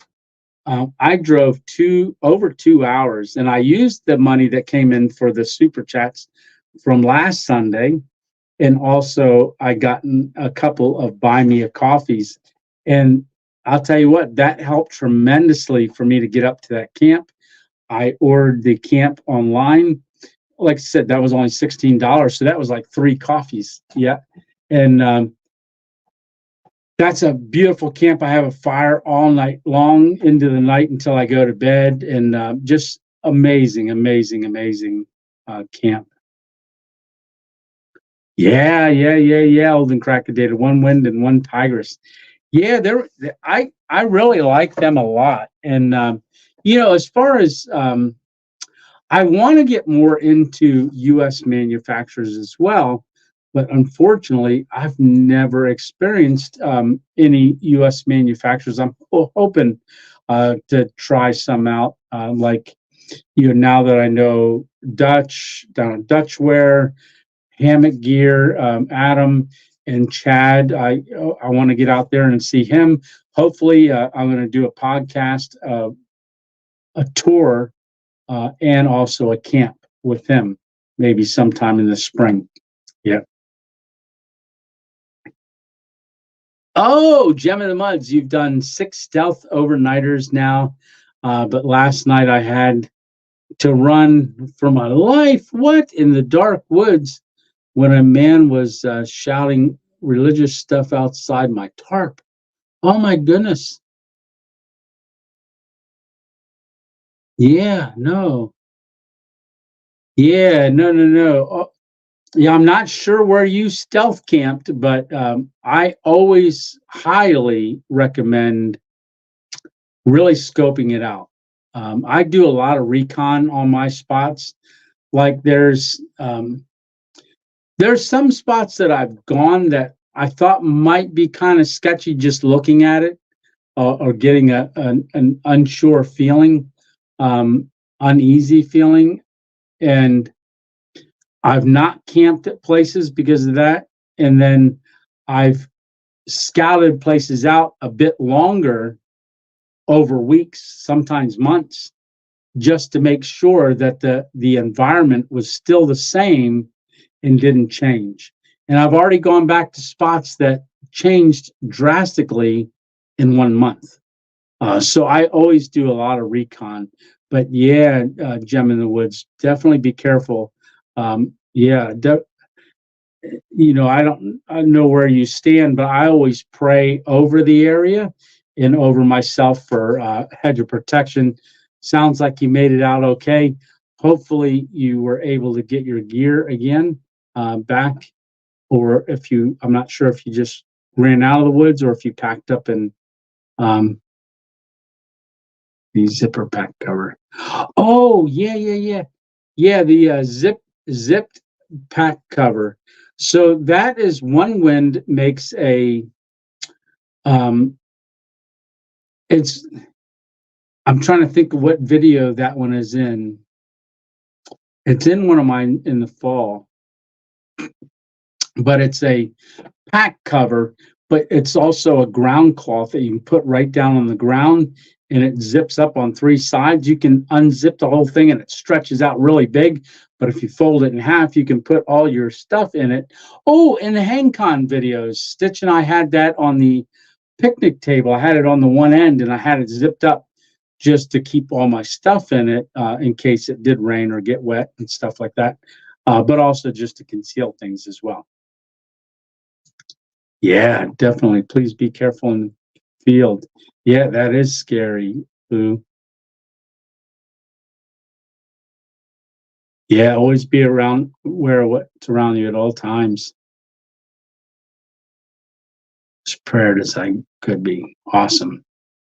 Awesome. Yeah, I was glad I take my safety seriously. Yes, definitely do. And let's see, that new logo on your hat sounds awesome. Yeah, I can't wait to show you guys.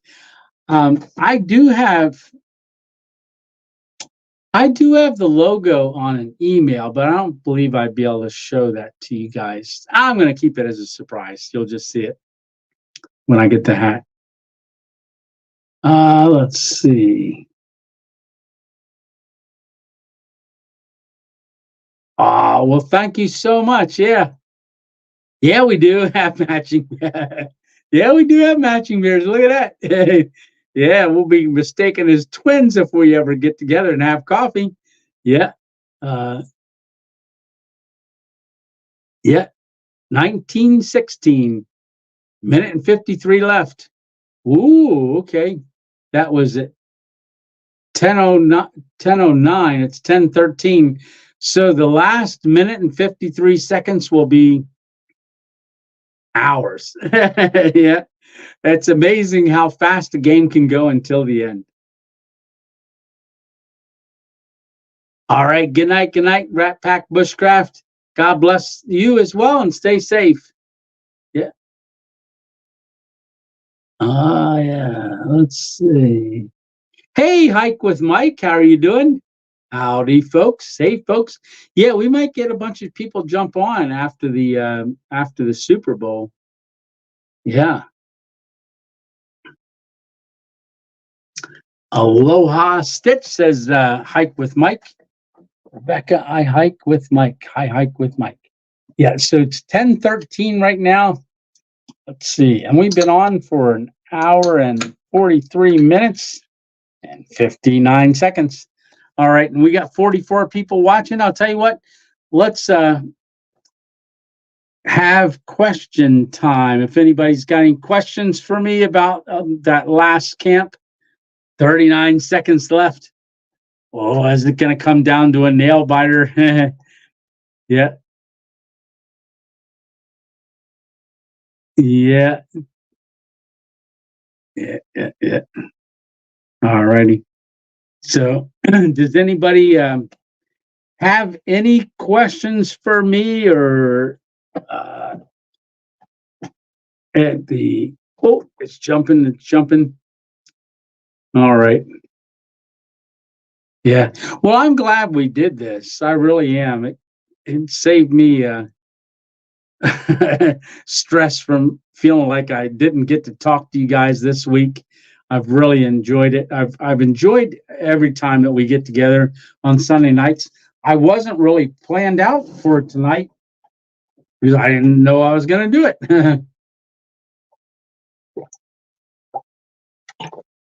How have I sounded? Because I didn't even hook the mic up because my phone, I put it on a charger. I got a cable running over to the phone.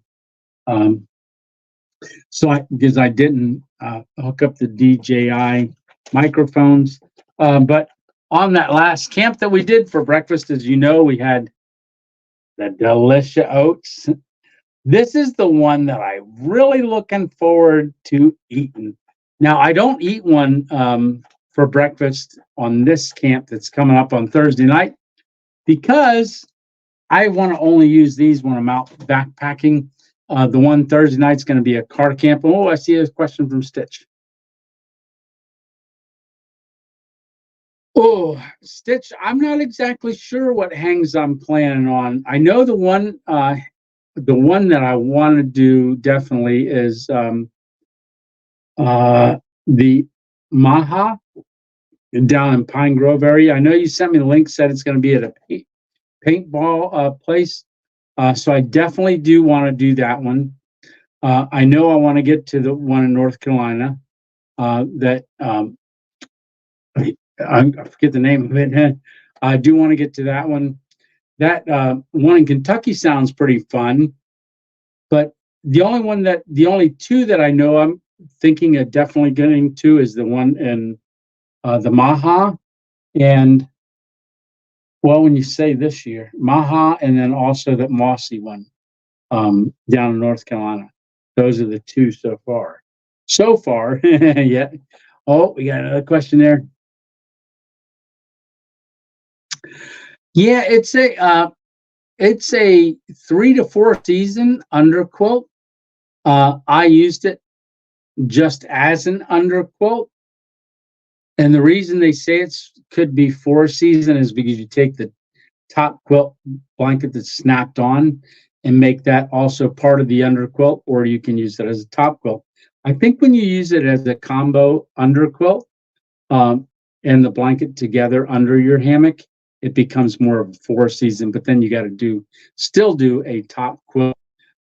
So, but I was very warm in it, and my feet never got cold. I never got cold, and it got down to 21 degrees, and the temperature was moist out. And as you noticed, I was laying in there in the morning, and uh, if you noticed, I did the coffee, like Shug does it. I made the coffee and I ate my that oatmeal, the delicious oats, while I was laying in it. And I want to thank, I don't know who did, but somebody went on. I think a lot of y'all went on. And here's what, okay. So Philip from Delicious Oats, and I do want to give him a shout out because I got an email Friday morning from him, and he said he wanted to thank me because he noticed after that video, a lot of people went on and checked out Delicious Oats. He said he always gets an increase anytime that I've mentioned them. They've gotten an increase in traffic on their site, but he said they're not using your link. But he says, I have a feeling that this one order that we got came from you. So I went ahead and put a commission affiliate commission on there for you, even though they didn't order it through your link. And just what a stand-up company that is. I'm really liking that. Very, very. Yeah, it's a family-owned business, and I wanted to see what state they're in because I want to get out there and see them. Um, They're in West Jordan, Utah. So it's the Honey Tree Goods LLC. Yeah, you can see it right down there on the bottom.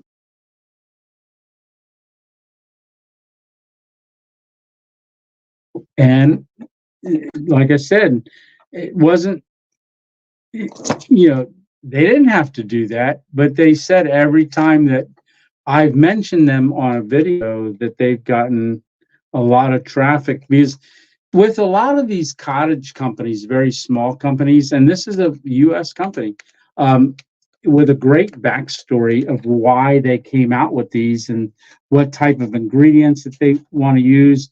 They're vegan friendly. Like I said, they are delicious. They are really good. And the apples that were in that, just like in the chocolate cherry, because I've had the chocolate cherry one. It's this one here. They sent me another one, but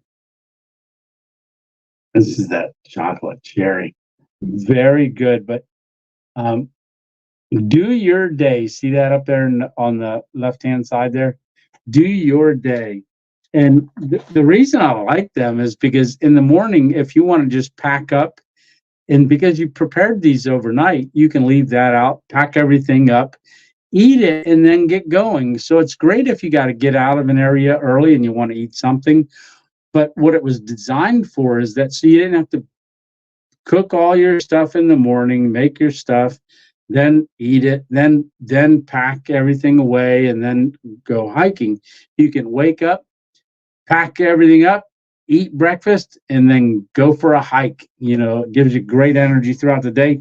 And it is 2 servings. And that apple cinnamon one, I did just eat half of it, and then I packed the other half in my pack.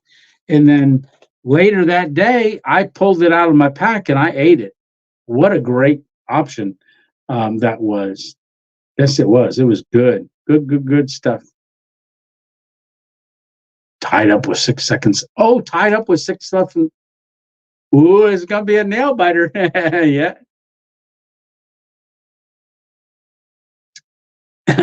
Right. In the woods tonight. Well, that's awesome. Hike with Mike. Hope you're having a good time in the woods tonight.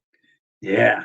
Nice night out for it. I'm not sure where you're at, Hike with Mike, what state, but I know in Pennsylvania here, it's nice out tonight. Let's see. It was nice all this weekend. Really was. Sounds good, Tony. Wish I was in the woods. Hammock Mountain says, wish I was in the woods. Sounds good, Tony, says Rebecca Wall, talking about the delicious oats. Oh, Dixie Cup, what'd you see?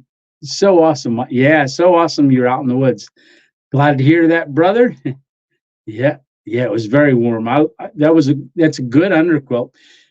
Like I said, even Stitch mentioned when we were down there camping together that he looked over and he's like, Tony, your underquilt, that underquilt that I do have that I always used, that was my very first underquilt that I got from Amazon, the Aamea. It's warm. I like it. It's the only thing I've ever used, but it is shaped different and creates a large airspace, like comes down to a point. He kept telling me, looks like you're 6 inches off the ground. He was sending me pictures to my hammock through my phone, through his phone. And I'd look at it and say, well, yeah, maybe it's just the angle, but it does hang down low. This is tied up against the bottom, not tight, but it's up against the hammock. And there's not much of a space there, and you can adjust it as well.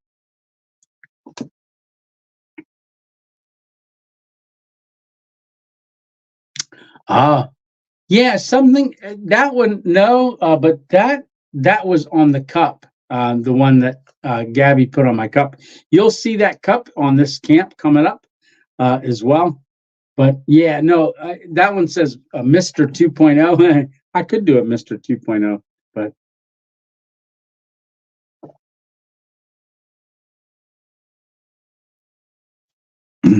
yum. Let's see. Oh, thanks, Stitch. Put that Delicious Oats link there. Let's see. The link you provide in your description block is not an affiliate link, as far as I can tell. Oh, it might not be. Okay. Well, yeah, I thought it was, but maybe it isn't. I'll have to check with him. But that's probably why he's getting so much traffic and going, oh, it's a, not sure, but that's fine. So yeah, I'll have to look at that. I thought maybe I did put it in there, but maybe I didn't have one at the time. I don't know. But anyhow, Nitro says good night and God bless. Work in the AM. Well, God bless you too. So this week, like I said, my plans changed a little bit. It's supposed to snow from late Monday night into Tuesday. And the two guys that I have coffee with in the morning sometimes, the one is a Vietnam vet, George, and him and Ed was going to run him to the VA because he has an appointment to get some work done or checkup that it's very important that he gets done. He goes every Wednesday, but he's got to go Tuesday this week. So instead of camping on that night, I told Ed I would take him. I've never taken him before, nor even offered, because I just didn't know he would need help like that. But I'm going to be going down to the VA near Lebanon because I want to make sure he gets there safely and gets to keep that appointment. So I'm going to be driving him and getting a chance to spend some time with George, who is a Vietnam vet. And I thank him and everyone for their service. Oh, music, say a Cambian saver when you hook up Cam. I was wondering, do you use a Cambian saver when you hook up your hammock? It is easier to use. So I use the buckle strap from One Wind. The buckle straps are just buckle straps. Normally, you're supposed to hook them up every time you run through the buckle because you stuff sack yours. I just use maybe that's carabiner, but I just use a carabiner on my area. Let me get this one. No, that's not it. So on this buckle strap, this one I got hanging on the wall over here. So I would have, this is the strap. I have a carabiner usually on this side, and I go around the tree and then hook it. And then that way, the buckles, this end goes through the buckle. And rather than me putting up the strap first, then running the strap through the buckle on the hammock, I keep it all together and I just carabiner this end around the tree, the loop side, carabiner it to itself. And then I just walk back and I adjust the hammock, pull it tight. And because of the ridge line that goes across, it makes the hang of the hammock the same every time. Then I can, as Stitch would say, futz with it a little bit. But pretty much there's no futzing. Once you got it set to where you like it, that center ridge line, when you pull both buckles tight, that ridge line takes it up to only where you can tighten it. And then it's pretty much set right from there. Yeah. And if that Cambian saver is something different, I apologize. It's supposed to save the tree from being damaged. Oh, so this here, from what I understand, this strap is what I used to use. I used to use, because I didn't know any better. What is that? I used a Cam Jam and just had a loop with paracord. That's a no-no. I didn't know that because I'm new to this. But I do use this strap. It's for this thickness. From what I understand, it's good. But yeah, there might be others. Okay. I sent the link to the movie to Miss Stitch, and she's up for it. Little brother. Oh, great movie. Oh, I'm distracted here. Yeah. All right. It's a cup.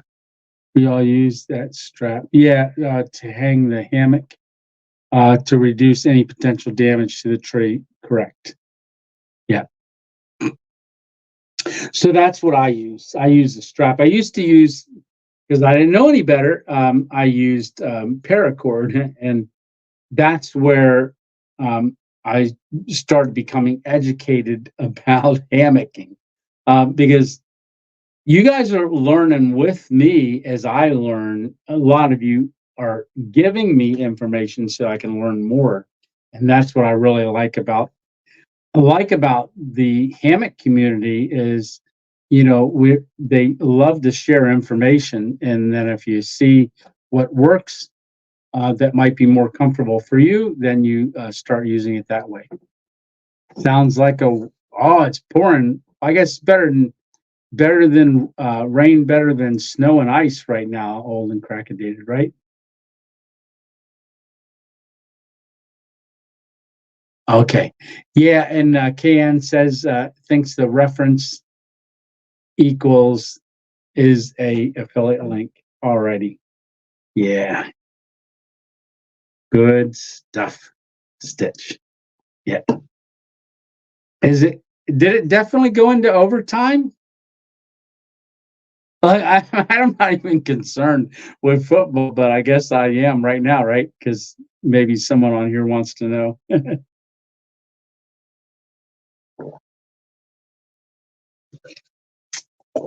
Yeah. Well, some more.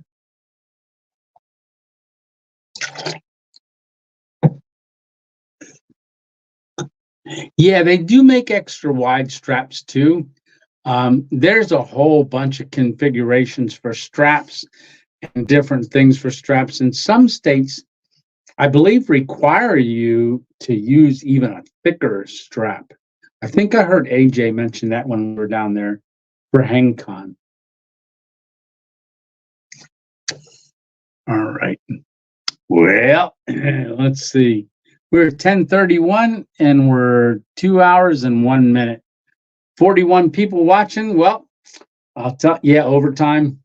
I just like to know because I don't want to get into trouble. Dixie Cup, definitely yes.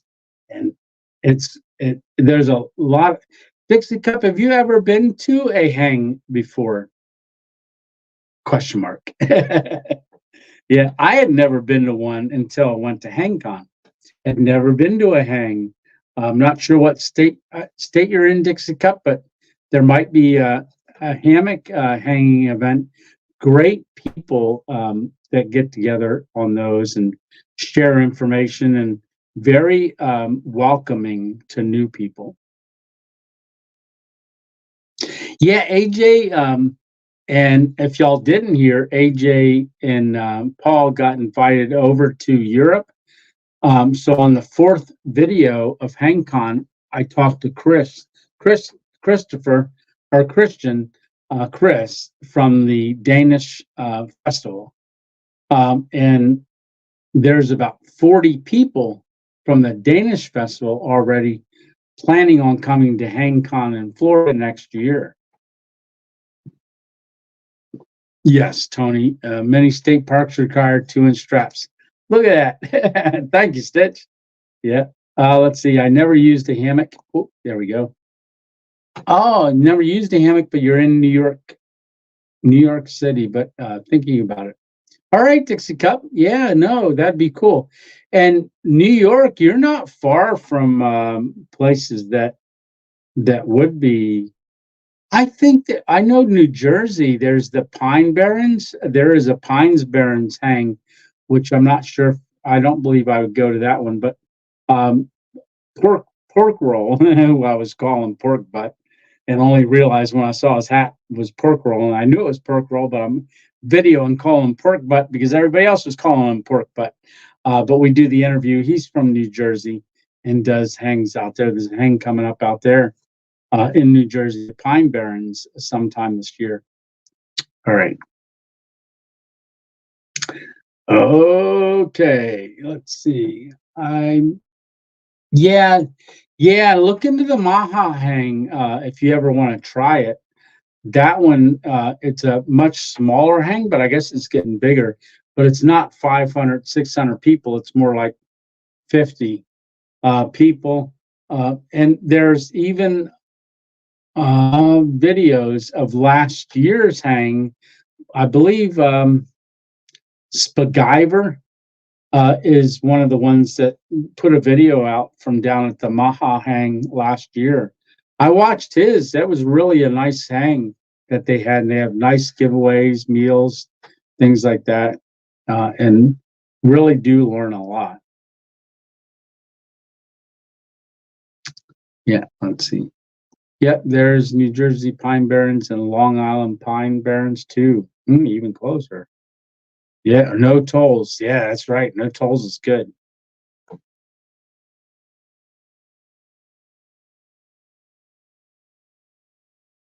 Ah, that's cool. Yeah.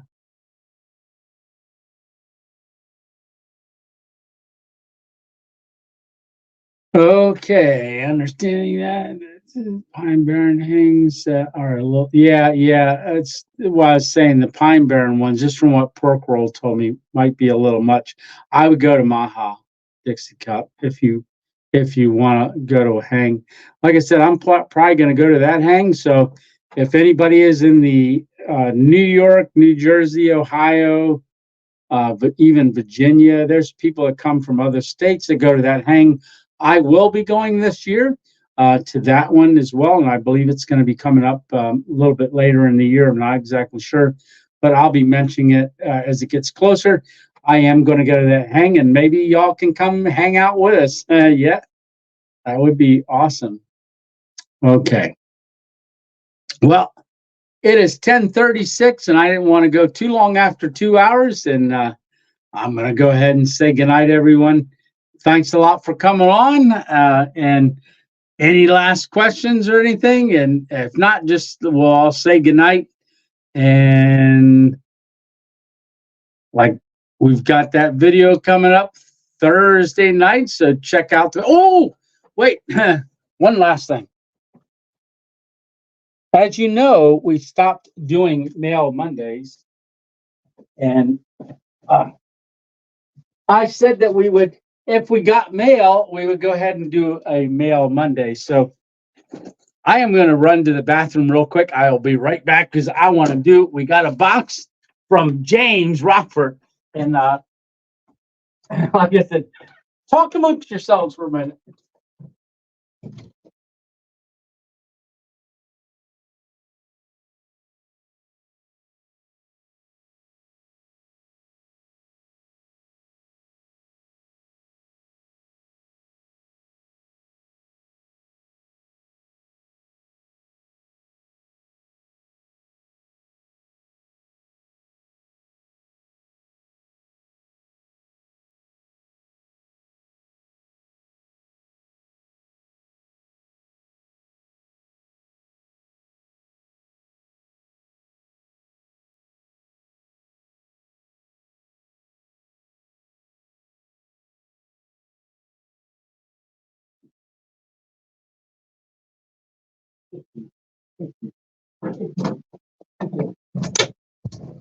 All right, I'm back.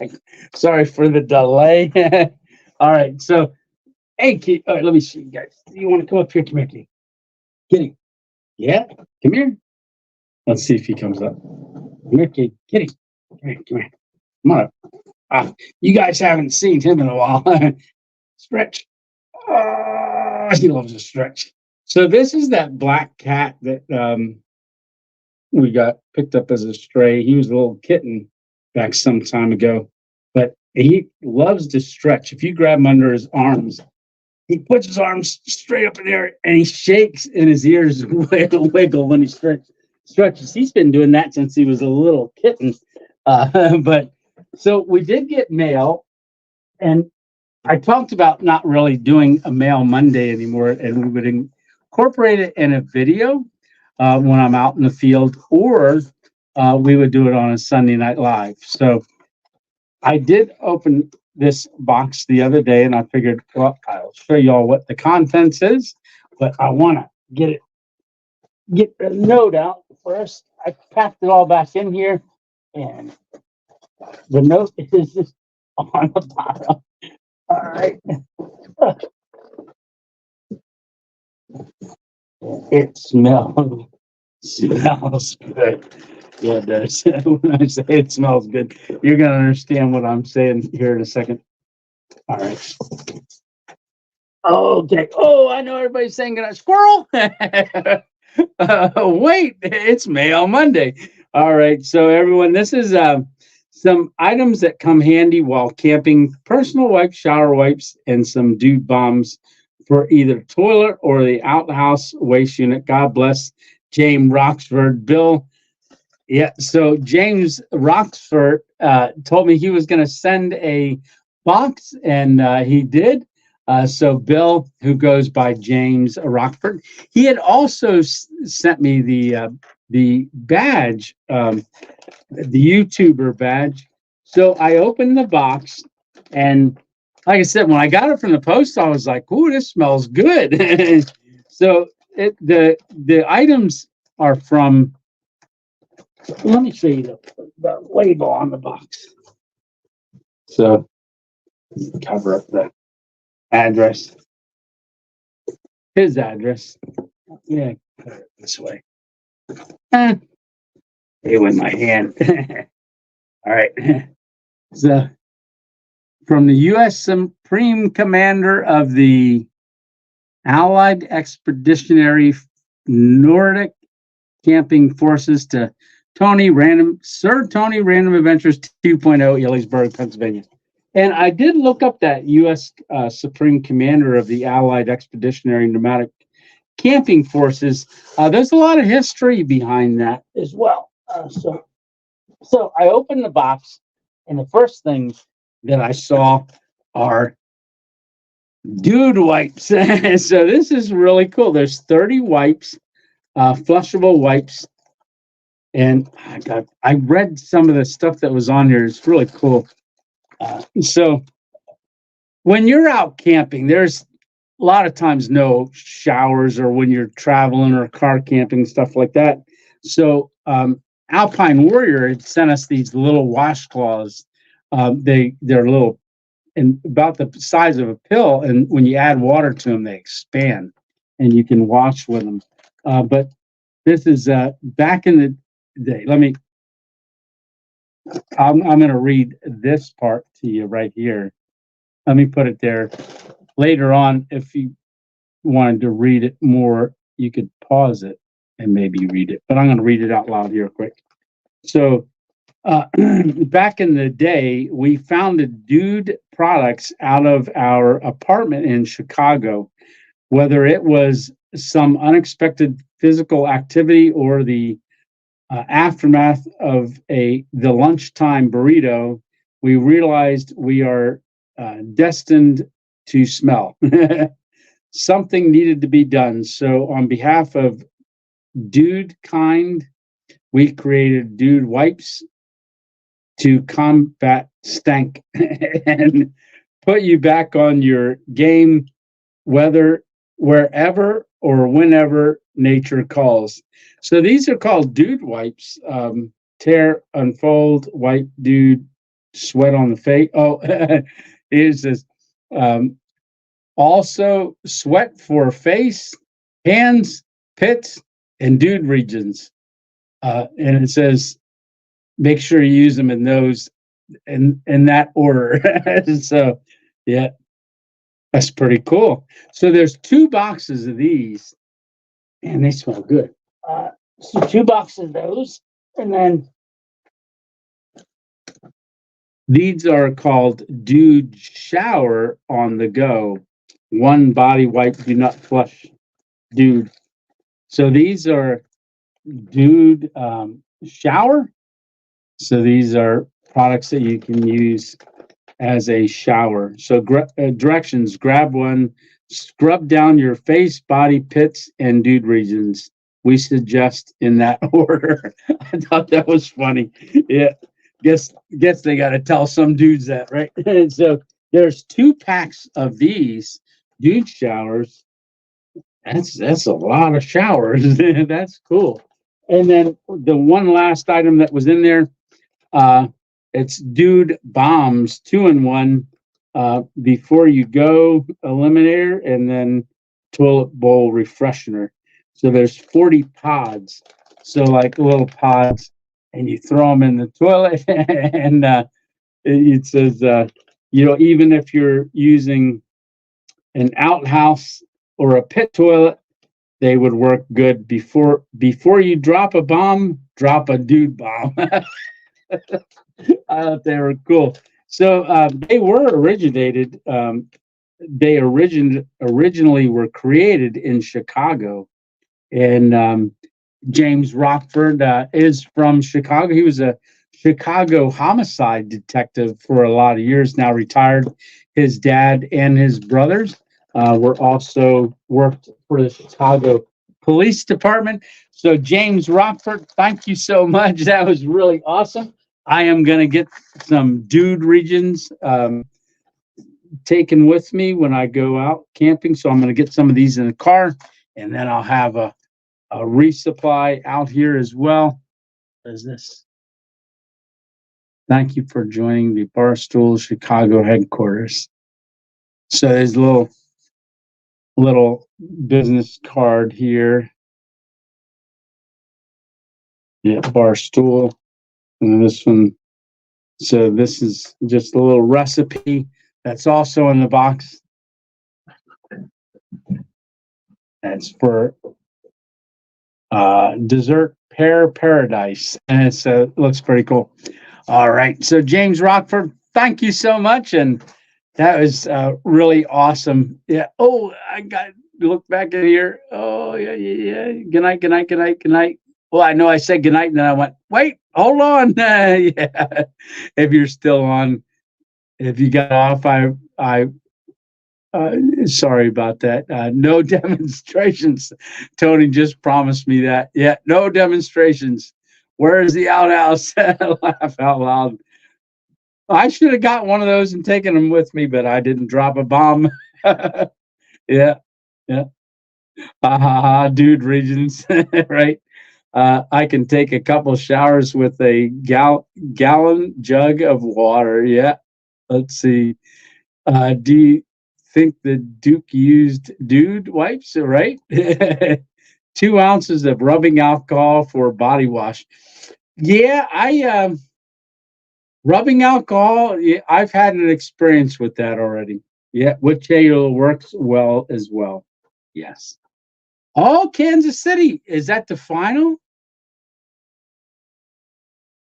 Yeah, 25-22. Well, yeah, overtime. Well, in the Super Bowl, I think they still do the clock. But yeah, I was thinking, I'm not much of a football follower, but I was thinking it would be right around 24-21.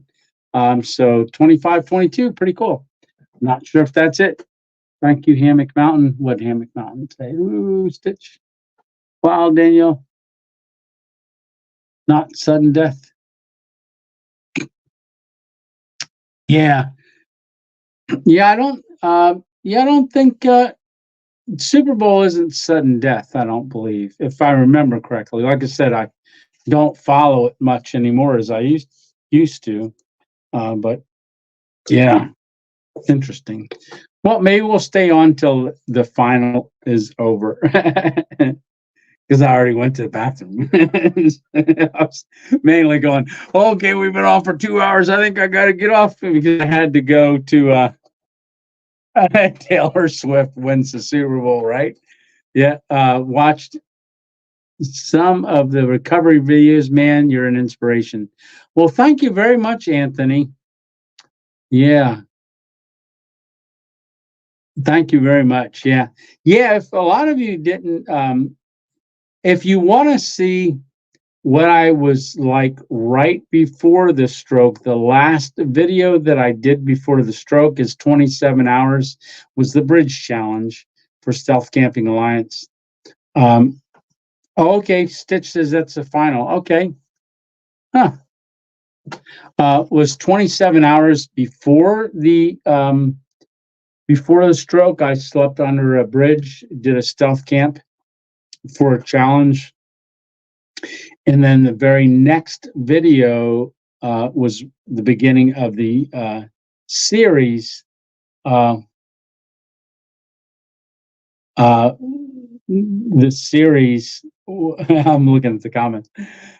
So the beginning of the stroke series videos when I'm in the hospital, that is maybe a week late. Within that week, I filmed the very first one. I think it was the first night I was in the hospital, or it was the second night that I was in the hospital. Okay. All righty. So it looks like it's over. That's the yellow beast.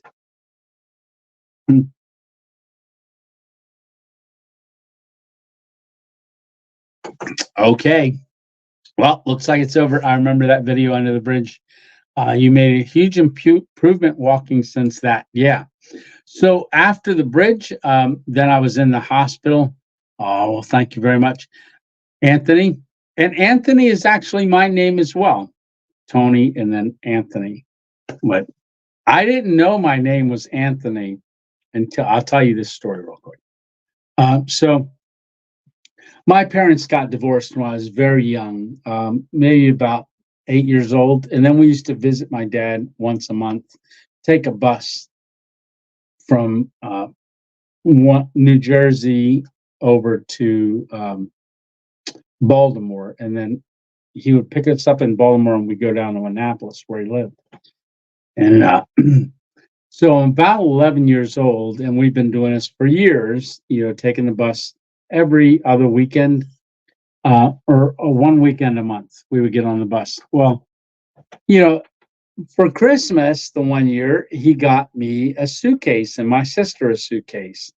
And he had embroidered on it letters, which I didn't know at the time, were my initials. So my name is actually Anthony. My middle name is Paul, and my last name is Engelke. So my initials spell APE. All right, ape. So I, as an 11-year-old kid, I open up this big, huge box that's a suitcase. It was a brown suitcase, and I opened it, and then I got confused because here I am, 11, 12 years old, and my dad said, "What's the matter?" I said, "Well, Dad, why would you put why would you put ape on my suitcase? Have it embroidered in there?" He said, "Ape." And I think he realized it the first time too.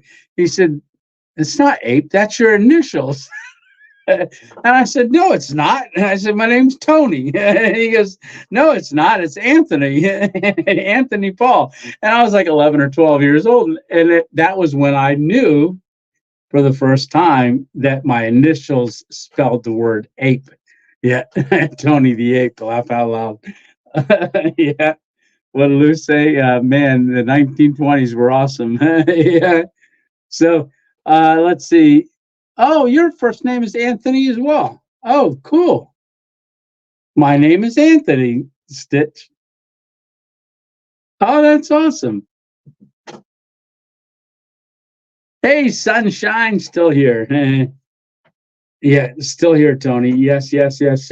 So like I said, I didn't realize my name was Anthony. And he's like, "It's Anthony." And I was like, "No, it's not. It's Tony." But I knew when I got in trouble, years later, when I would get in trouble, my mom would always say, "Anthony Paul." Then I knew my name was Anthony. Yeah, ape. Yeah, Stitch. It's APE, ape. So whenever I had to put my initials on things, as I got older, in my 20s, 30s, 40s, and 50s, they say, "Oh, you put your initials so that we know you read it." And I say, I always give a preference. Say, I'm going to put, because I'm usually talking to him as Tony. I said, I'm going to write my initials, but I'm doing this because my name is Anthony Paul Engelke. And I said, so when you see ape here, it's not I'm making fun and just say ape, ape. Yeah. So, oh well. And so that was the Tony story of the week. Yeah. Hopefully for the year. All right. Well, oh, Ishmael. Yes, yes, yes, yes. And a lot of times my name can't be used on, on forums. Hey, Kim Sims, I haven't seen you in here for a little while. Tony, can I ask you how old you are? Yeah, you could ask. I'm not gonna tell you. No, I'm just kidding. I'm the same age as the Super Bowl. So if you ever forget how old I am, just say, what Super Bowl are we on? So we were just on 58. Same one as me. I'm 58 years old. I'm super late tonight, but glad that I caught a bit. All right, Dark Storm, I'm glad you came on as well.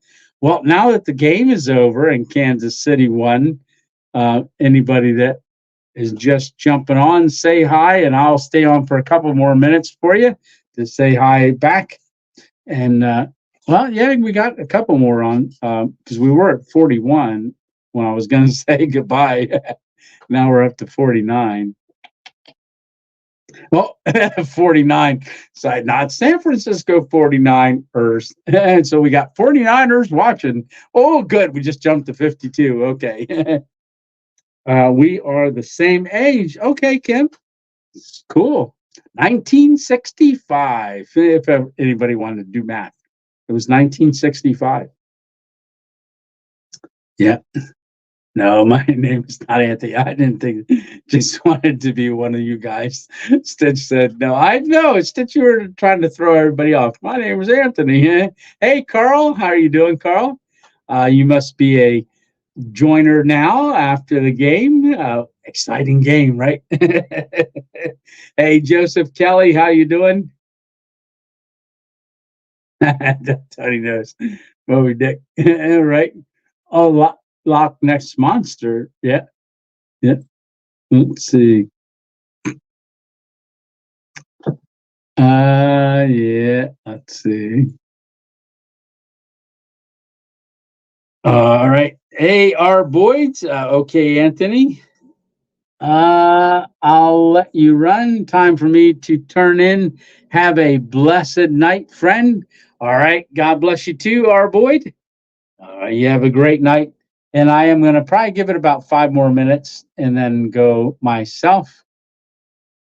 227, 51 people watching.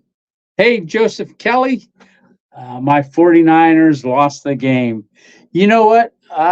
Yeah, they were doing good. They were doing good. They got a good offense. Like I said, I'm not much of a yep, I watched the game Taylor won. Yeah, isn't that something how it turned into a Taylor Swift Taylor Swift game? Yeah. Yeah, they really built that up a lot. My middle name is Anthony. Awesome. Sunshine. Yeah, Anthony. Yeah. All right. Yep, I watched the game.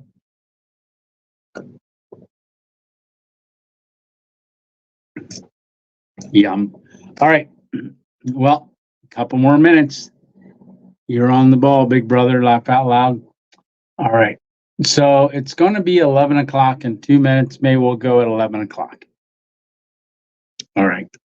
So if you're just tuning in, we got a video coming out on Thursday. We just did our Mail Monday that we're not doing Mail Mondays anymore.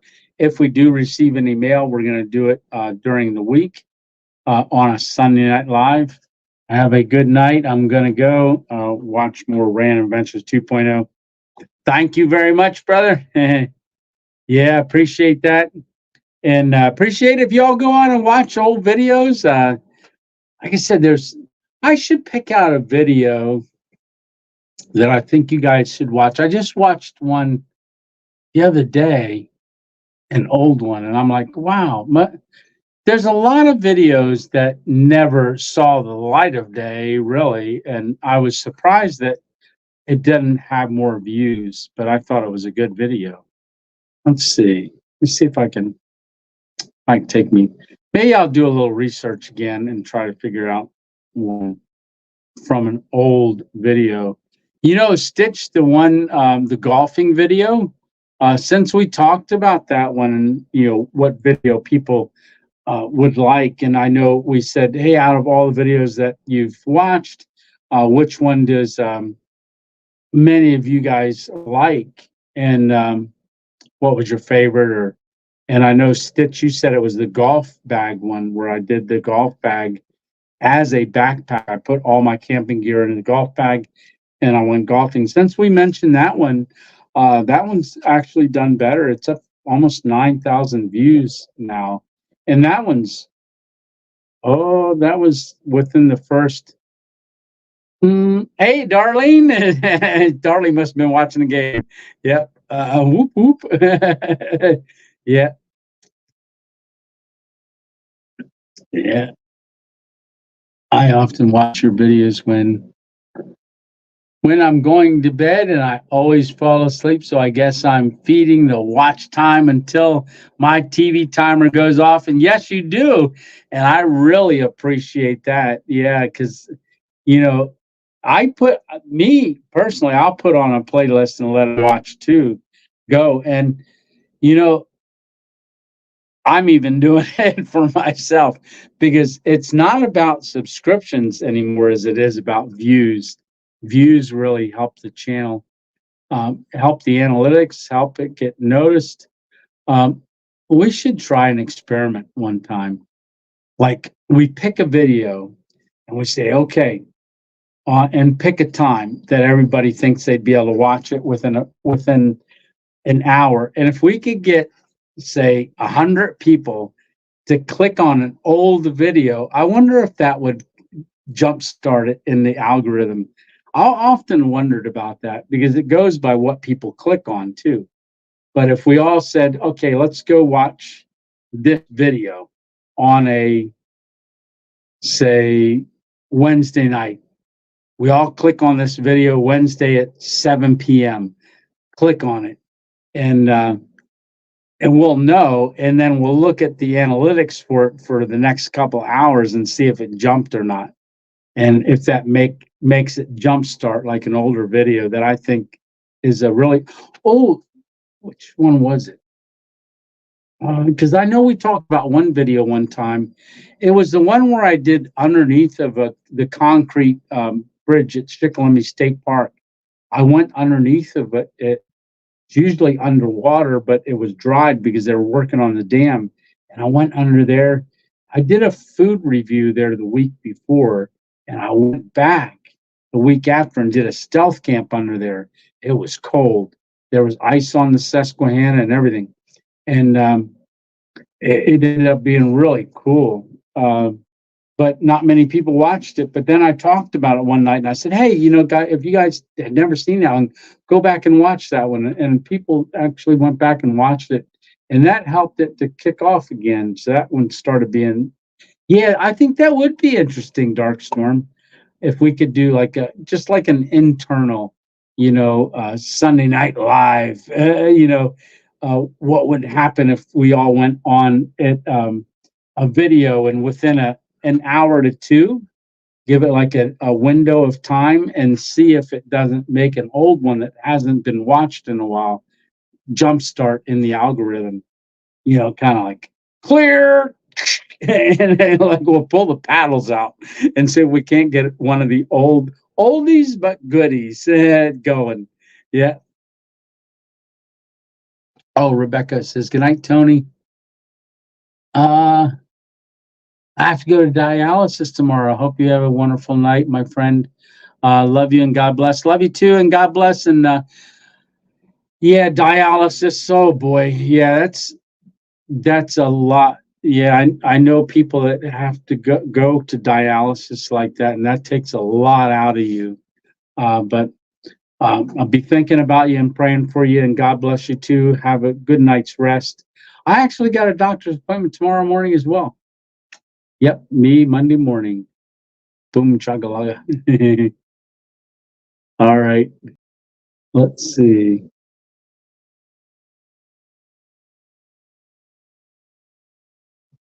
All right. Okay. I said we would go to 11 o'clock and it's 11:04. All right. We got 48 people watching. Should I stay or should I go? I played varsity handball. I'm open with this dance app too, Darlene. Uh-oh. Darlene, you coming in here and starting trouble? Yeah, that was quick.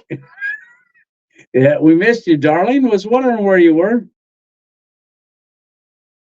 Yeah, I wasn't gonna have a Sunday night live. Yeah, because of the Super Bowl.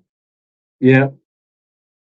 But then I got to feeling like, oh my goodness. And Stitch texted me, are you having it tonight? And I had Glenn, Gene text me and say they were just not really doing anything tonight and kind of missed it. And I thought, okay, I'm kind of missing it too. So I was at my daughter's house and I said, I'm going to go home and we're going to fire up the Sunday Night Live. So we came on at 8:30. So I think it was just about as halftime was over, but I had to drive home right around 8 o'clock. I decided, you know what, I am going to do it. It was 3 minutes to 8. And I got up with the couch and I said, oh, I'm going to go home. Miss 2.0 and I drove over our daughter's house separately because I wasn't sure how long I was going to stay. Oh, Tony, you got two Tonys and one Tony with an I and me. We've got doctor's appointments in the morning. Yeah. Well, hopefully we both have good appointments, good outcomes. All right. So yeah, Darlene, I decided to come home, and as soon as I got, Lisa said, "You're gonna go do a live, are you?" I said, "I'm not sure yet. I'm just not sure." And then I got in the car. I was when I was on the couch. I got those couple texts, and I was telling Lisa, like, "Oh, everybody's yeah." I mean, if you ask Miss 2.0, for the last 2 days, I've been going, oh, that's right. I'm not doing a Sunday Night Live. I was all not depressed, but I was down because I wasn't gonna get to talk to you guys. And yeah, so this is great. Glad we did it. I am super glad we did it. We got 55 people watching. It's almost like now that the Super Bowl's over, we're gonna start. I'd much rather watch college football, says, uh, but they have messed it up with the NHL. Yeah, yeah, Lou. Like I said, I'm a big hockey fan, but I don't even watch that anymore. No, don't watch any of that stuff anymore because the only thing we have on our TV is YouTube. So YouTube's about the only thing that we have on our TV. We go on there and do it. We don't have cable or anything like that.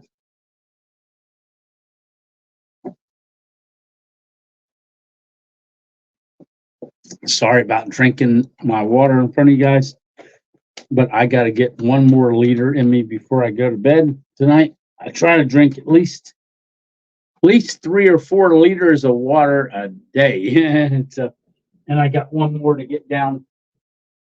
But the only problem with this is I've got the waters in this refrigerator and they're all but ice. Oh, this one is ice. And I will be sitting here and I'll be drinking this all but you can see the ice floating around in there. Oh, almost ice. Yeah, it's solid in there. But it's still enough water around it.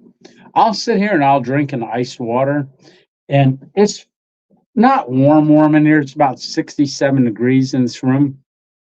But what happens is I'll drink this cold water. I'll be sitting here shivering, looking at analytics and stuff. Oh, let me grab one more thing. Squirrel.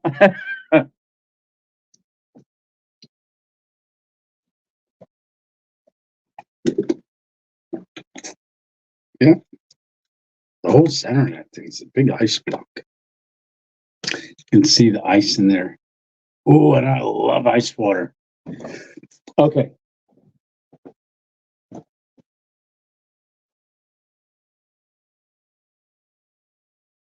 Okay, this is the game cam that Johnny D. Torres and Mary D. Torres sent us. See, it's got the little antenna on it there. So we set this up on our Thursday night's camp that we just went out to.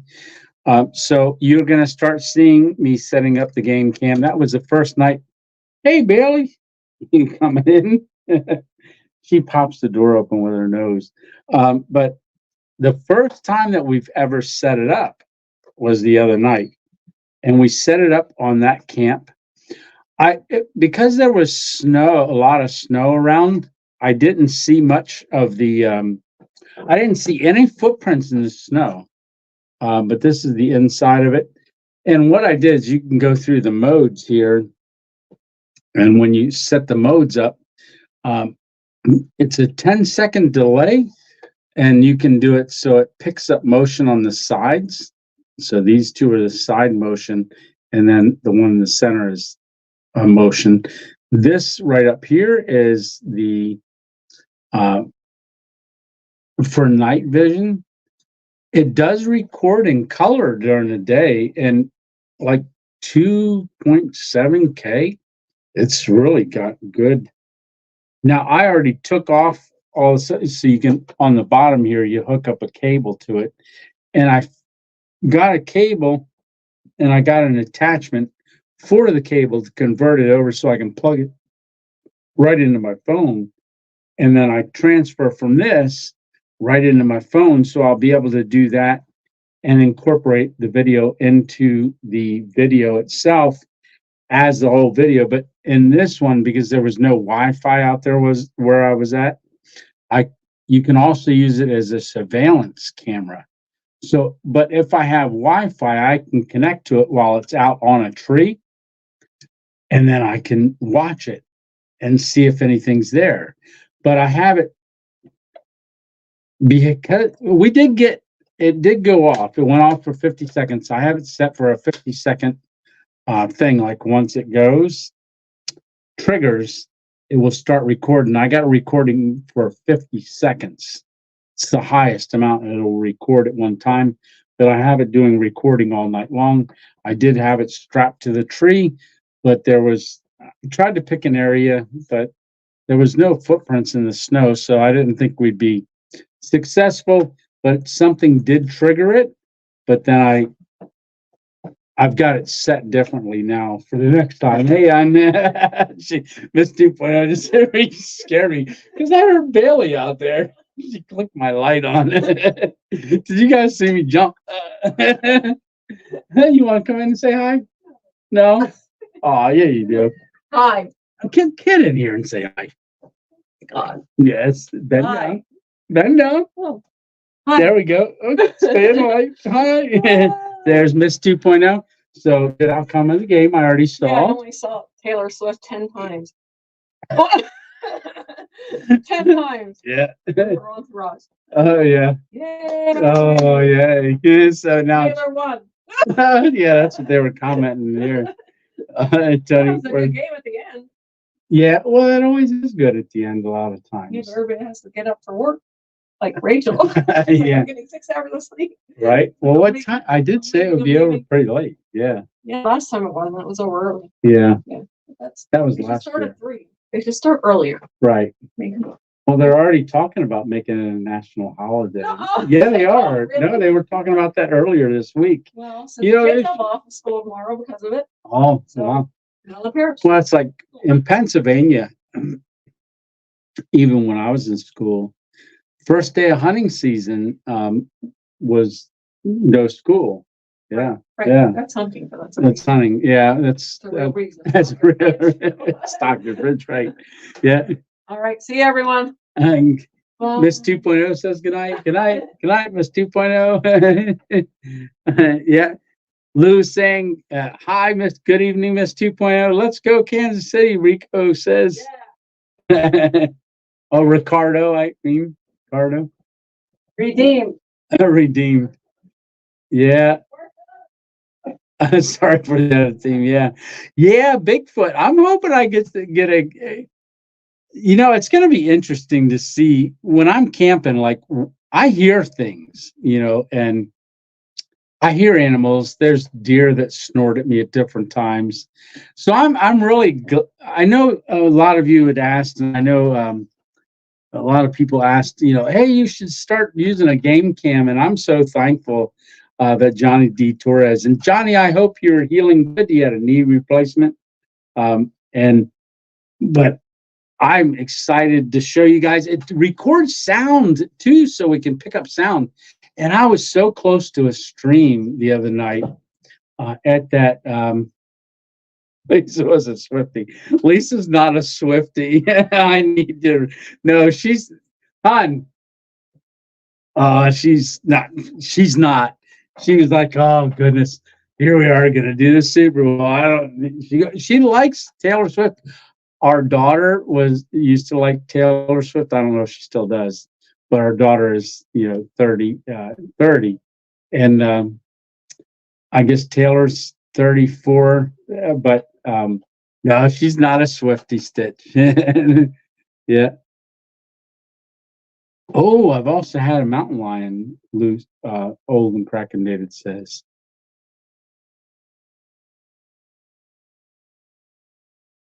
Yeah, so I'm looking forward to seeing, because I hear deer snorting, and I know in the one camp that I did in Centralia, I was showing the camera in the snow, saying, "Oh, I wonder what kind of animal that was." All those tracks weren't there, and they were right near my hammock. And someone commented back, those were fox footprints all through there. So I'm looking forward to getting it set up and seeing what we can. I hear a snore monster that said game cam never picks it up. Yeah. You know, you, yeah, I don't, it's not sound activated, it's by motion. So, and I can set it to low, medium, high. I'm not sure at what level I need to set it at. But I'm looking forward to capturing a lot of different things with it, or hopefully we can capture different stuff with it. But I was near a stream, and in this video you're going to see it's about 25 yards, less than 50 yards away from our camp. I walked down a little trail, go to this beautiful stream, and but it had little falls on it. And the stream was you could really hear it quite a bit when you were close to it. The camera is set up between the stream and camp on that little trail. And the recording for 50 seconds, you can really hear the stream good on it. It's got some good quality sound. And I think it does 100 feet. It'll do the night vision for 100 feet, I believe. But it did. You can see it's all lit up really nice. But it is black and white at night. During the day, it will record daylight. Very beautiful colors. So my thought is we get out to camp, get it set up early, find a spot, get it set up early, and just let it do its thing out away from camp, and then maybe capture some stuff during the day, and then also at night. It did kick off. We put it out about 5:30. I set it up right before dark. In fact, by the time I got back to camp, you'll see the fireplace that I had with a fire going in it. Looks amazing. And it was dark at about 5:45, and the time on that it captured it was 11:36. So something set it off.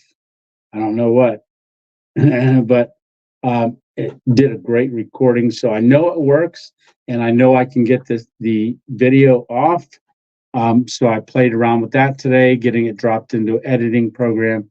So I know all of it works. So now it's all about implementation. So we're going to get out there. We're going to capture some stuff. I was thinking of going out today and just setting it up in the woods somewhere and then go back tomorrow and grab it and see what we caught. But I really don't want to put it out in the woods without me being close by, just because I don't have a way to lock it to the tree or anything like that yet. So, second. Yeah. Let's see. Let's see. Good evening, outdoor happy Brenda. Awesome, Brenda. Good evening, Tony. I hope everything is going well.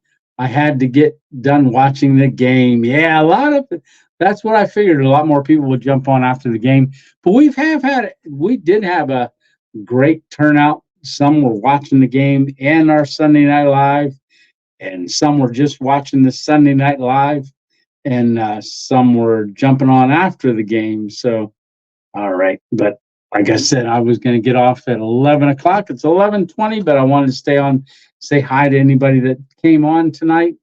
And I want to thank everybody that did a super chat and a super sticker. That was really a blessing. And like I said, I'm going to take those funds, and anybody that does buy me a coffees, and then I'll, use that for cooking and stuff. And I don't want y'all to think it's becoming a cooking show, but I love cooking when I'm out camping. And we've got some, thanks to Stitch, we've got that scuttle that we're using. And thank you very much again, Stitch. And I think guys are gonna try to guess what I make a hamburger with. It's a hamburger, hot chili, that crispy hot sauce, or not sauce, but oil, that hot crispy oil, which is crispy garlic, and something else, shallots, and hot peppers, and it's in an oil. And it's hot. it's but it's all chunky in there. Can't open it. Nope, I put it on too tight. No, see, that was my stroke hand. I can't turn this good with that. I'm opening it, and you can see it's an oil in there. I don't want to pour it on my keyboard, but it's an oil, and it's chunky. Oh, and it smells good. So what I'll do next time, like I put it on, then I flipped the burgers, and then the oil kind of cooked a little bit up too much, and it was making me cough because of the hot peppers. But I think taste wise, I would just put the oil and the chunks on it after it's cooked. And then comes the interesting ingredient that I put on there. Stitch is guessing Almond Joy hamburger, but no. Yeah, I like using this with food. Yes. So the hamburger is the hamburger, which is I do a smash burger. I didn't make a patty. I just made a ball, smashed it on the scuttle, 2 of them, and I cooked those. Then I put that crispy hot oil on it, and then I don't want to call it a secret ingredient, but a very unusual ingredient that you wouldn't think would go on a cheeseburger. That, and then provolone cheese, and we do that on a Pepperidge Farms onion and something bun. Ooh, that was a good burger. That was a really good burger. And when you hear that what the special ingredient is, you're gonna go, "Oh, it's disgusting." But I'm sure if you try it, you won't think it is.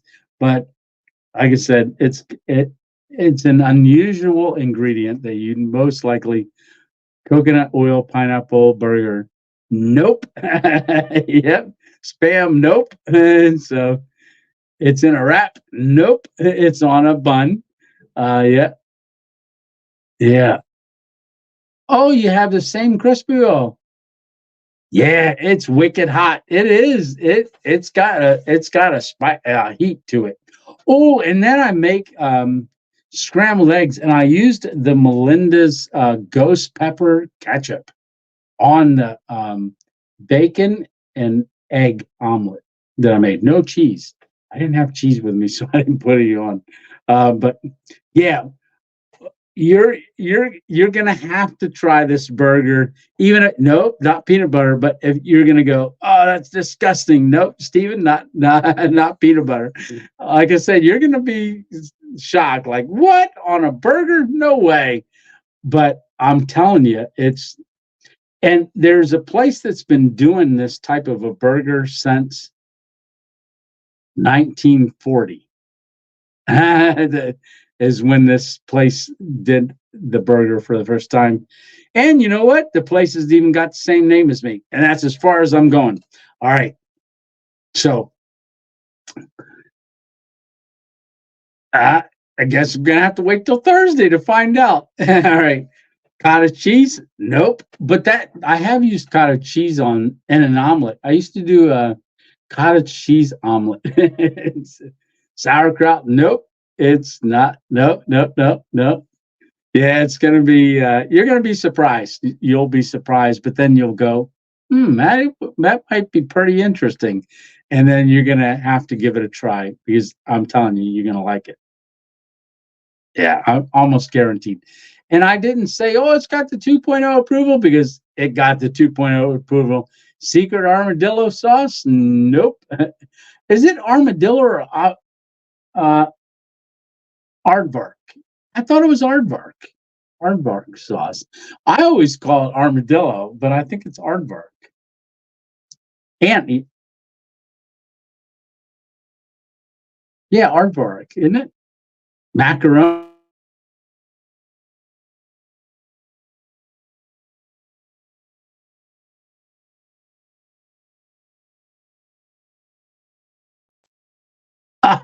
I froze.